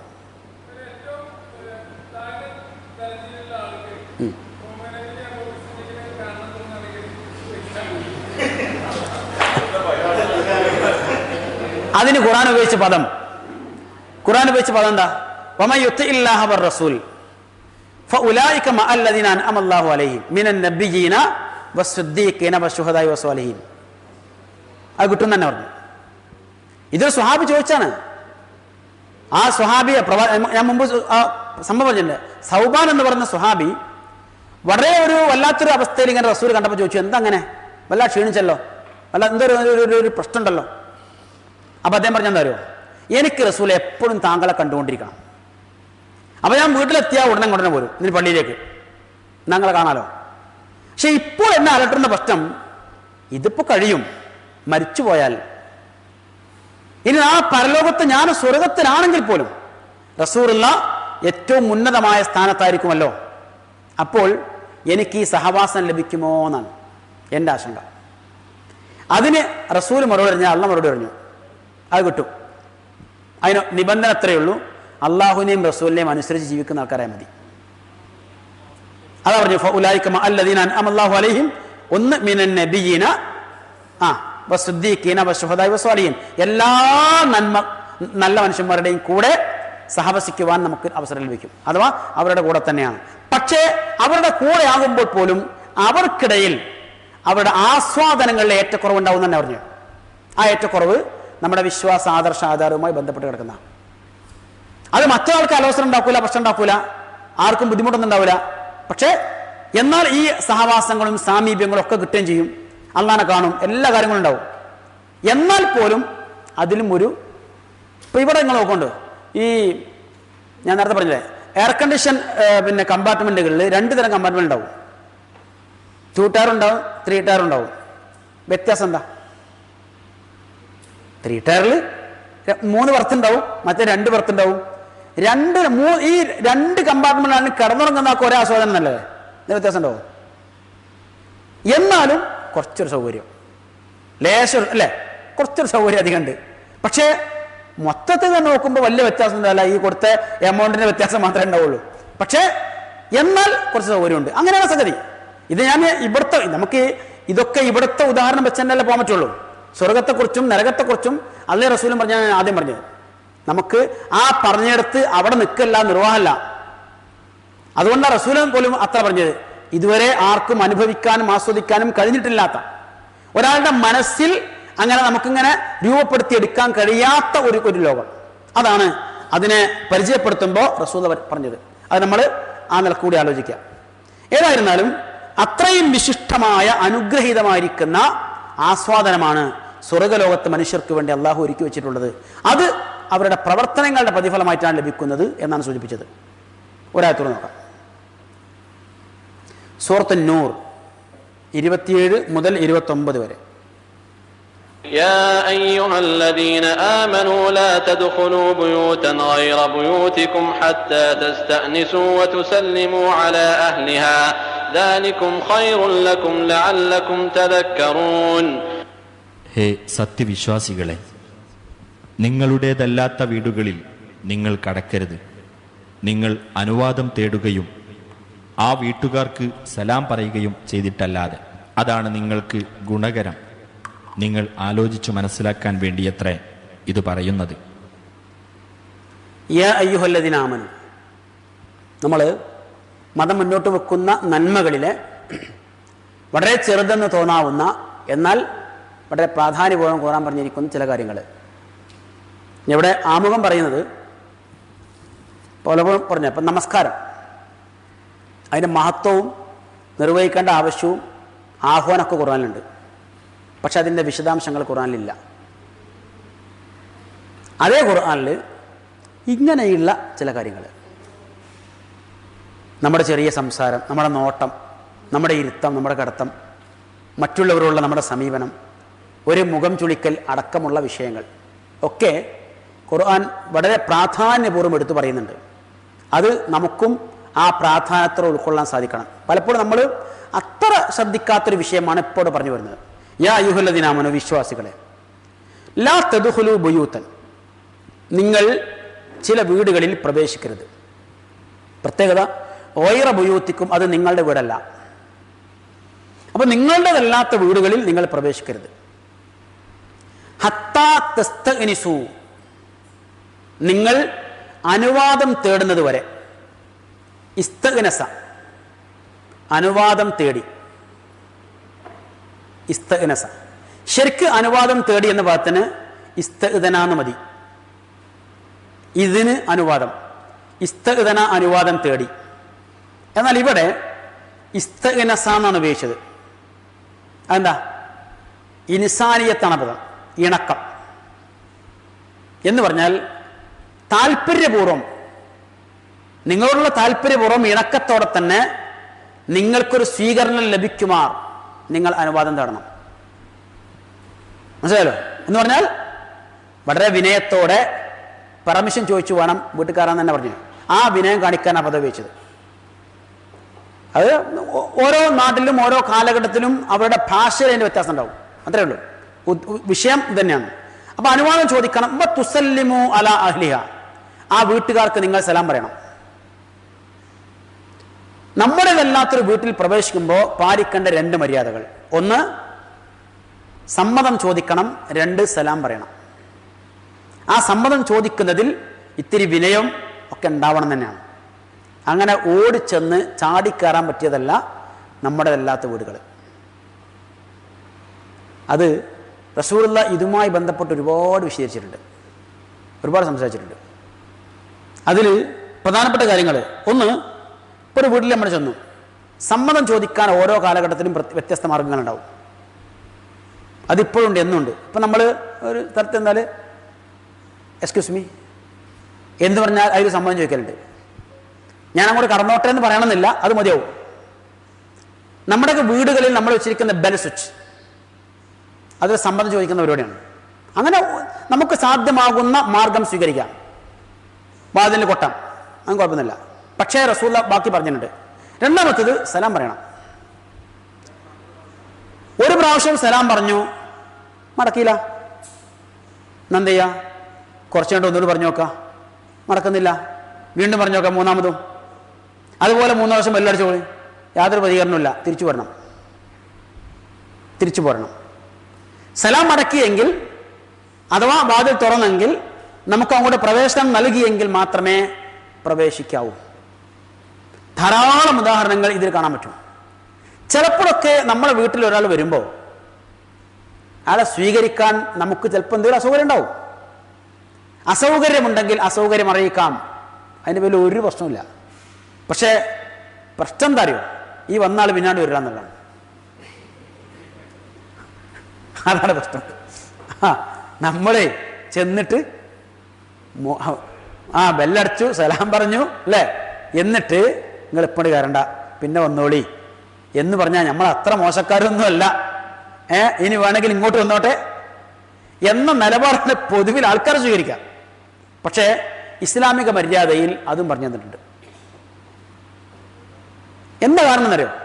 നമ്മൾ ഒരാളുടെ വീട്ടിലേക്ക് ചെല്ലും നമ്മുടെ സൗകര്യത്തിനാണ്, എനിക്കിപ്പോഴാ സൗകര്യപ്പെടാം അവിടെ പോകാൻ. എന്നാൽ നമ്മൾ ചെല്ലുമ്പോൾ നമ്മളെ സ്വീകരിക്കാൻ അയാൾക്ക് സൗകര്യം ഉണ്ടാവണമെന്നില്ല. അയാൾക്ക് വീട്ടിനകത്ത് ചിലപ്പോൾ പ്രശ്നങ്ങൾ ഉണ്ടാവും, പുറത്തും പ്രശ്നങ്ങൾ ഉണ്ടാവും, അയാൾക്ക് തിരക്കുണ്ടാവും, ഒക്കെ ഉണ്ടാവാലോ. അപ്പൊ എന്ത് വേണം? എന്താണ് നമ്മൾ പരിഗണിക്കപ്പെടണം എന്ന താല്പര്യം ഉണ്ടെങ്കിൽ ഇപ്പോഴത്തെ ബുദ്ധിമുട്ടില്ല, നേരത്തെ പോലല്ല, വിളിച്ച അപ്പോയിൻമെന്റ് വാങ്ങണം. നമുക്ക് നിങ്ങളൊന്ന് കാണണം, പറ്റുന്ന സൗകര്യങ്ങൾ സമയം പറഞ്ഞോളി, ആ സമയത്ത് വരാം. അങ്ങനെ വന്നിട്ട് സ്വീകരിക്കാമെന്നാലോ? അപ്പോൾ ഈ പറഞ്ഞ ന്യായമുണ്ട്. ഇത് ഈ ന്യായം മനസ്സിലാവാത്തതുകൊണ്ടാണ് അങ്ങനെ ആരെങ്കിലും അഥവാ പറഞ്ഞു പോയാൽ പിന്നെന്താ, പിന്നെ ഒരു ബന്ധം ഉണ്ടാവില്ല. അതുകൊണ്ടാണ് പലപ്പോഴും എന്ത് ചെയ്യുന്നത്, ചിലരൊക്കെ വരുമ്പോൾ നമുക്ക് സൗകര്യമില്ലെങ്കിലും നമ്മൾ ഇരിപ്പുറക്കാതെ സ്വീകരിക്കേണ്ടി വരുന്നത്. കയറിക്കോളി എന്ന് പറഞ്ഞു, പക്ഷേ കയറണ്ടെന്നാണ് പറയുന്നത്. മനസ്സിലായില്ലേ? അപ്പോൾ അത് അങ്ങനെ ചെയ്യേണ്ടി വന്നത് എന്തുകൊണ്ടാ? ഇളഞ്ഞ് സ്വീകരിച്ചില്ലെങ്കിൽ, ഇസ്ലാമിന്റെ മര്യാദ അങ്ങനെയൊക്കെ ഉണ്ടെങ്കിലും ആ നിരക്ക് സ്വീകരിച്ചില്ലെങ്കിൽ ഇത് പിന്നെ അപകടമാവും എന്ന് കരുതിയിട്ടാണ്. അപ്പോൾ അതിന് നമുക്കൊരു നോളജ് വേണം അതിൽ. അതാണ് ഒന്ന്. രണ്ടാമത്തത്, പ്രവാചകൻ പറഞ്ഞു ഒരു വീട്ടിൽ നമ്മൾ അനുവാദം ചോദിക്കാം, അതിന് പറഞ്ഞ മാർഗമൊക്കെ സ്വീകരിക്കാം, പക്ഷേ ഒരിക്കലും ആ വീട്ടിലേക്ക് എത്തി നോക്കരുത്. ഇപ്പം ചിലപ്പോൾ തുറന്നിറക്കണ വാതിലുണ്ടാവും, എന്നാലും ഇങ്ങനെ നോക്കാം.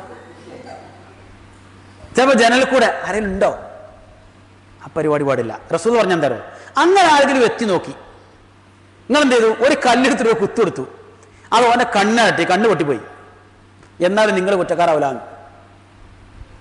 എത്തി നോക്കുന്നവന്റെ കണ്ണ് കുത്തി പൊട്ടിക്കാന്നാ പറഞ്ഞത്. അതൊരിക്കലും പാടില്ല. എന്നാ കാരണം തരോ, വീട് എന്ന് പറയുന്നത് ഏതൊരു മനുഷ്യന്റെയും ഒരു സ്വകാര്യ മേഖലയാണ്. സ്വകാര്യതക്ക് വേണ്ടിയ വീടല്ലേ, ആവശ്യമില്ലല്ലോ. നമ്മളെല്ലാ കാര്യങ്ങളും റോഡ് മതി നടക്കുമെങ്കിൽ റോഡ് മതിയല്ലോ. അല്ല, ഒരുപാട് കാര്യങ്ങൾക്ക് വേണ്ടിയുള്ള ഒരു സ്വകാര്യ ഏരിയ ആണെന്ത് ഒരാളുടെ വീട്. അതുകൊണ്ട് ആ വീട്ടിൽ അയാൾ ജനൽ വന്നിട്ട് എന്തിനാ, കാറ്റ് കൊള്ളാനായിരിക്കും, വാതിൽ വന്നിട്ടായിരിക്കും, അത് നമുക്കിങ്ങനെ എത്തി വെക്കാനല്ല. അപ്പൊ റസൂൽ പറഞ്ഞു, നിങ്ങൾ അനുവാദം ചോദിച്ചിട്ടും വാതിലിന്റെ മുമ്പിൽ നിൽക്കരുത്, ഇടത്തോട്ടോ വലത്തോട്ടോ മാറി നിൽക്കണം. കാരണം ചിലപ്പോ ഈ വാതിൽ തുറക്കാൻ വരുന്ന ആള് അയാളും പറഞ്ഞ പോലെ എന്താവില്ല, ആണവണ്ണൊക്കെ ആവാല്ല, അയാളും ഒരു നല്ല കോലത്തിലൊക്കെ ആവണമെന്നൊന്നുമില്ല. വീട്ടിനകത്തല്ലേ, ഇപ്പൊ പെണ്ണുങ്ങളൊക്കെ ആണെങ്കിൽ പർദ്ദക്കെട്ട് മഫ്തൊക്കെ ധരിച്ച് ഇങ്ങനെ ഉഷാറായിട്ട് അങ്ങനെ ഒന്നും ആരും പോലെ തുറക്കൂല. അവർ പോലെ ഉണ്ടാവും, ആ കോലത്തിൽ വരും അല്ലെ, അങ്ങനെ ഒന്നാ തുറക്കുക. അതുകൊണ്ട് തന്നെ നിങ്ങൾ അന്യനാണെന്നുള്ളത് പലപ്പോഴും നിങ്ങളെ കാണുമ്പോഴേ മനസ്സിലാവുള്ളൂ. ആ ഒരു ധാരണ അല്ലാതെ ഒന്ന് വാതിൽ വെക്കാൻ സാധ്യതയുണ്ട്. അപ്പോൾ നിങ്ങൾ നേരെ മുമ്പിലേക്കരുത്. ഇതൊക്കെ റസൂൽ പറയാ, ചെറിയ സംഗതി തോന്നുന്ന വിഷയങ്ങൾ. പിന്നെ അതുപോലെ തന്നെ ഇതിൽ ഞാൻ സൂചിപ്പിച്ച പദമാണെന്ത്, ഇസ്തഗ്ന എന്നതിന് പകരം ഇസ്തഗ്നസ എന്നാണ് ഉപയോഗിച്ചത്. അവിടെ ഒരു വിനയത്തിന്റെ ഒരു തലം എല്ലാ അർത്ഥത്തിലും ഉണ്ട്. അത് നമ്മൾ സ്വീകരിക്കുന്നവൻ തന്നെയാണ്. മനസ്സിന് ഇണക്കത്തോടു കൂടി ഒരാൾ സ്വീകരിക്കുക. ആ ഇണക്കത്തോടു കൂടി സ്വീകരിക്കണമെങ്കിൽ അതിന്റെ സമീപനങ്ങൾ നമ്മുടെ ഭാഗത്തുണ്ടാവണം. അപ്പോ ആ ഭാഗം ഇനി ലാ തദ്ഖുലൂ ബുയൂതൻ ഗൈറ ബുയൂതികും ഹത്താ തസ്തഅനിസു വതുസല്ലിമു അലാ അഹ്ലിഹാ ദാലികും ഖൈറുൽ ലക്കും. അതാണ് നിങ്ങൾക്ക് നല്ലത്. ലഅല്ലക്കും തദക്കറൂൻ, നിങ്ങൾ ആലോചിച്ച് മനസ്സിലാക്കാൻ വേണ്ടി അത്ര. അത് അതൊക്കെ ആലോചിക്കണ്ടോ? ആലോചിച്ച് നോക്കി അപ്പോൾ മനസ്സിലാവും ആലോചിക്കാണ്ടെന്നല്ലേ. ആള് പറഞ്ഞേ, നിങ്ങൾ ആലോചിച്ച് മനസ്സിലാക്കാൻ. മനുഷ്യന്റെ ജീവിതത്തിൽ ഇങ്ങനെയൊക്കെ ഒരുപാട്, ഇപ്പം ഞാൻ പറഞ്ഞ തന്നെ വീട്, അതുപോലെ സൗകര്യങ്ങൾ, അതൊക്കെ നമ്മൾ ഇപ്പോൾ വീട്ടിനകത്ത് പോലും ഖുർആൻ പറഞ്ഞല്ലോ, കുട്ടികൾ അവർ നിങ്ങളുടെ ബെഡ്റൂമിലേക്ക് വരുമ്പോൾ സമ്മതം ചോദിക്കാൻ പഠിപ്പിക്കണം. പ്രത്യേകിച്ച് 3 സന്ദർഭങ്ങൾ പ്രത്യേകം പറഞ്ഞു. സമ്മതം ചോദിക്കാൻ കുട്ടികളെ പഠിപ്പിക്കണം. സമ്മതം ചോദിച്ചേ വരാവും, വാലിനെ കൊട്ടിയിട്ട് വരാവുന്നു, കാര്യം വരാൻ പാടില്ല. എന്തേ? അത് നമ്മുടെ സ്വകാര്യതയാണ്. അങ്ങനെയുള്ള സ്വകാര്യതയുടെ തലം തന്നെയാണ് ഓരോരുത്തരുടെയും വീട്. ആ വീട്ടിലേക്ക് അനുവാദം ചോദിക്കാതെ വരാൻ പാടില്ല. അനുവാദം ചോദിക്കുമ്പോൾ പോലും ഈ മര്യാദകൾ പാലിച്ചുകൊണ്ട് വേണം. പക്ഷെ നമ്മളെ നാട്ടിലെ സംസ്കാരം അവിടെ നിന്നൊക്കെ ഒരുപാട് മാറിയിട്ടുണ്ട്. പലരും വീട്ടിൽ കയറി വന്ന് അടുക്കളയിൽ എത്തിയിട്ടേ കാണുള്ളൂ, നേരെ വരും. ചിലപ്പോൾ അടുക്കളയിൽ കൂടെ ഇങ്ങനെ തിരിച്ചും വരും. അങ്ങനെയൊക്കെ ഉണ്ട്. ഞാൻ പറഞ്ഞല്ലോ, എന്തൊക്കെയാണെങ്കിലും ഏത് വീടും എത്ര സൗകര്യങ്ങളാണെങ്കിലും അവിടെയൊക്കെ അതിൻ്റെ പരിമിതികളുണ്ട്. ആ പരിമിതികൾ നമ്മൾ കാണാതെ പോകരുത്. ആണിനും പെണ്ണിനും വീടിനും വീട്ടുകാർക്കും ഒക്കെ പരിമിതികളുണ്ട്. അതുകൊണ്ട് എന്താ ഇപ്പോൾ ഒന്ന് ബെല്ലടിച്ച് സലാം പറഞ്ഞ് ഞാനിവിടെ എത്തിയിട്ടുണ്ടെന്നുള്ള വിവരം അറിയിച്ച്, അതിലും എത്രത്തോളം എന്നല്ലോ ശരിക്ക് പേരും അഡ്രസ്സും അറിയിക്കണം എന്നാണ് റസൂൽ പറഞ്ഞു. ഒരാൾ വന്ന് റസൂലിന് മുമ്പിൽ, റസൂലിൻ്റെ വീട്ടിൽ വാലിന് കൊട്ടി. ആരാന്ന് ചോദിച്ചു. ആനാന്ന് പറഞ്ഞു. ഞാൻ. ഇപ്പൊ റസൂൽ ഏതാ ഞാൻ അഡ്രസ്സൊന്നുമില്ല. അപ്പോൾ എന്നിട്ട് റസൂല് ഒരു വൃത്തിനെ വിട്ടിട്ട് പറഞ്ഞു കൊടുക്കുക അയാളോട്, ഇങ്ങനെയാണ് സമ്മതം ചോദിക്കേണ്ടത്, ഇങ്ങനെയാണ് പരിചയപ്പെടുത്തേണ്ടത്. എങ്ങനെ പരിചയപ്പെടുത്തേണ്ടത്? ഇത് ഞാനെന്നല്ല പറയേണ്ടത്, ഞാനിത് പറയാം, പക്ഷെ കൂടെ എന്ത് വേണം? ഇത് അബ്ദുൽ ലത്തീഫാണ്, ഇന്ന ആളാണ്. അപ്പോൾ ശബ്ദം കേട്ടിട്ട് മനസ്സിലാവില്ലെങ്കിൽ പേരുകൊണ്ട് മനസ്സിലാവും. അങ്ങനെ മനസ്സിലാകാവുന്ന രൂപത്തിൽ പരിചയപ്പെടുത്തി വേണം സമ്മതം ചോദിക്കാൻ. ഇതൊക്കെ വാതിൽ തുറക്കണം മുമ്പാണേ. ചില വാതിലൊക്കെ തുറക്കണേ വേണ്ടി വരും. അപ്പൊ നമ്മള് ഇത് ഒരു വലിയ സംഗതിയാണ്. വീട്ടുകാർക്ക് അവരുടെ ബാധ്യതകളുണ്ട് എങ്കിൽ പോലും കടന്നു വരുന്നവർക്കും ഈ ബാധ്യത പാലിക്കാൻ കഴിയണം. നേരിട്ട് അത് പിന്നെ സ്വന്തം വീട്ടിൽ പോലും റസൂല വിലക്കിയിട്ടുണ്ടല്ലോ. സ്വന്തം വീട്ടിൽ യാത്രയൊക്കെ കഴിഞ്ഞ് വരുമ്പോൾ രാത്രിയൊക്കെ ആണെങ്കിൽ നിങ്ങൾ ആ പള്ളിയിൽ കിടന്നുറങ്ങിക്കോളി, നിങ്ങൾ ആ പള്ളി കിടന്നുറങ്ങിക്കോളി, രാവിലെ പോയാൽ മതി. അതിന് പറഞ്ഞ കാരണം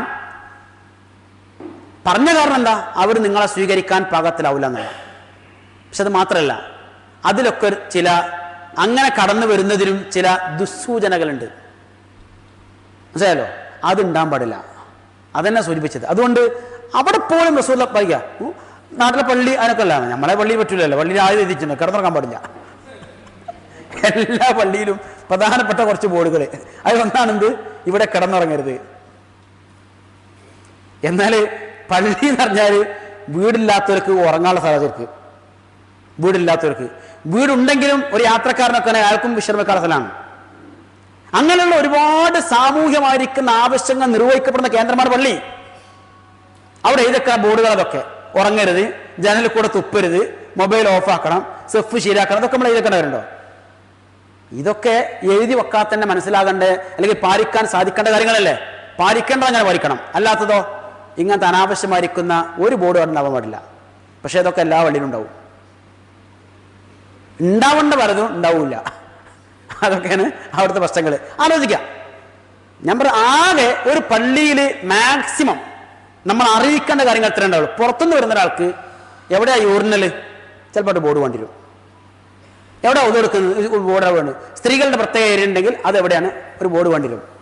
ഈ അകത്ത് കയറിയിട്ട് ഇങ്ങനെ കുറേ ഐറ്റംസ്, അതിപ്പോൾ കുറേ ആൾക്കാർ ഇങ്ങനെ സ്പോൺസർ ചെയ്ത് ഇങ്ങനെ ഇറക്കിയിട്ടുണ്ട്. ഒക്കെ എല്ലാം അങ്ങനെയാണല്ലോ. അങ്ങനെയൊക്കെ ഞാൻ സൂചിപ്പിച്ചത് ഇത്. അപ്പം റസൂൽ പറഞ്ഞ വാചകം, യാത്ര കഴിഞ്ഞ് വരുമ്പോൾ നേരെ വീട്ടിലേക്ക് വരാതെ രാത്രിയൊക്കെ ആണെങ്കിൽ പള്ളിയിൽ ഒന്ന് വിശ്രമിച്ചോളി, എന്നിട്ട് വീട്ടിൽ പോയാൽ മതി. അപ്പൊ സ്വന്തം വീട്ടിലേക്ക് വരെ വരുമ്പോൾ ഒരു വരുന്ന സാന്നിധ്യം അറിയിച്ച്, സമ്മതം ചോദിക്കാൻ പറയുന്നില്ല, സാന്നിധ്യം അറിയിച്ച് സലാം പറഞ്ഞ് വരാൻ പഠിപ്പിക്കണം. എങ്കിൽ പിന്നെ മറ്റുള്ളവരുടെ വീട്ടിലേക്ക്, അത് ചിലപ്പോൾ ജ്യേഷ്ഠാഞ്ചന്മാരെ വീടാവാം, കുടുംബക്കാരെ വീടാവാം, അന്യതാവുമ്പോൾ പ്രത്യേകിച്ചും ഈ പറഞ്ഞ മര്യാദകൾ പാലിക്കാൻ നമുക്ക് സാധിക്കണം. ഇത് ആണിനും സാധിക്കണം, പെണ്ണിനും സാധിക്കണം. ഞാൻ അതിൽ ഒന്നുകൂടി പറയട്ടെ, പെണ്ണുങ്ങളാണ് പലപ്പോഴും നേരെ വന്ന് അടുക്കളയിൽ എത്തുന്നതിന് മുൻഗാമികൾ, അല്ലെങ്കിൽ മുൻപന്തിയിലുണ്ടാവുക. കാരണം എന്താ, അവരുടെ ധാരണ അവിടെ ഇപ്പോൾ കാണാൻ പറ്റാത്തൊരു പെണ്ണുങ്ങളല്ലേ ഉണ്ടാവുള്ളൂ, നമ്മൾ പെണ്ണുങ്ങളാണല്ലോ. അല്ല, ആണുങ്ങളുണ്ടാവും. അത് നമ്മൾ തിരിച്ചറിയാം. അപ്പോൾ അതുകൊണ്ട് ആണാണെങ്കിലും പെണ്ണാണെങ്കിലും മറ്റൊരു വീട്ടിൽ വരുമ്പോൾ ഈ മര്യാദ പാലിക്കാൻ നമ്മൾ ശീലിക്കണം. അപ്പോൾ ഖുർആൻ ഇവിടെ രണ്ട് കാര്യങ്ങൾ പറഞ്ഞു. ഒന്ന്, അനുവാദം ചോദിച്ചുകൊണ്ടും, രണ്ട്, സലാം പറഞ്ഞുകൊണ്ടുമായിരിക്കണം പ്രവേശിക്കേണ്ടത്. അത് നിങ്ങൾക്ക് ധാരാളം ചിന്തിക്കാൻ അതിൽ വകയുണ്ട്. നിങ്ങൾ അങ്ങനെ ചിന്തിച്ചാലോചിച്ച് കാര്യങ്ങൾ മനസ്സിലാക്കിയെടുക്കണം എന്നാണ് ആവശ്യപ്പെടുന്നത്. അതിൻ്റെ അടുത്ത ആയത്തുകൾ ഇൻഷാ അല്ലാഹ് അടുത്ത ആഴ്ചയിൽ പൂർത്തീകരിക്കാം. അള്ളാഹു അനുഗ്രഹിക്കട്ടെ. വാഖിറു ദഅ്വാനാ അൽഹംദുലില്ലാഹി റബ്ബിൽ ആലമീൻ. വസ്സലാമു അലൈക്കും വറഹ്മത്തുള്ളാഹി.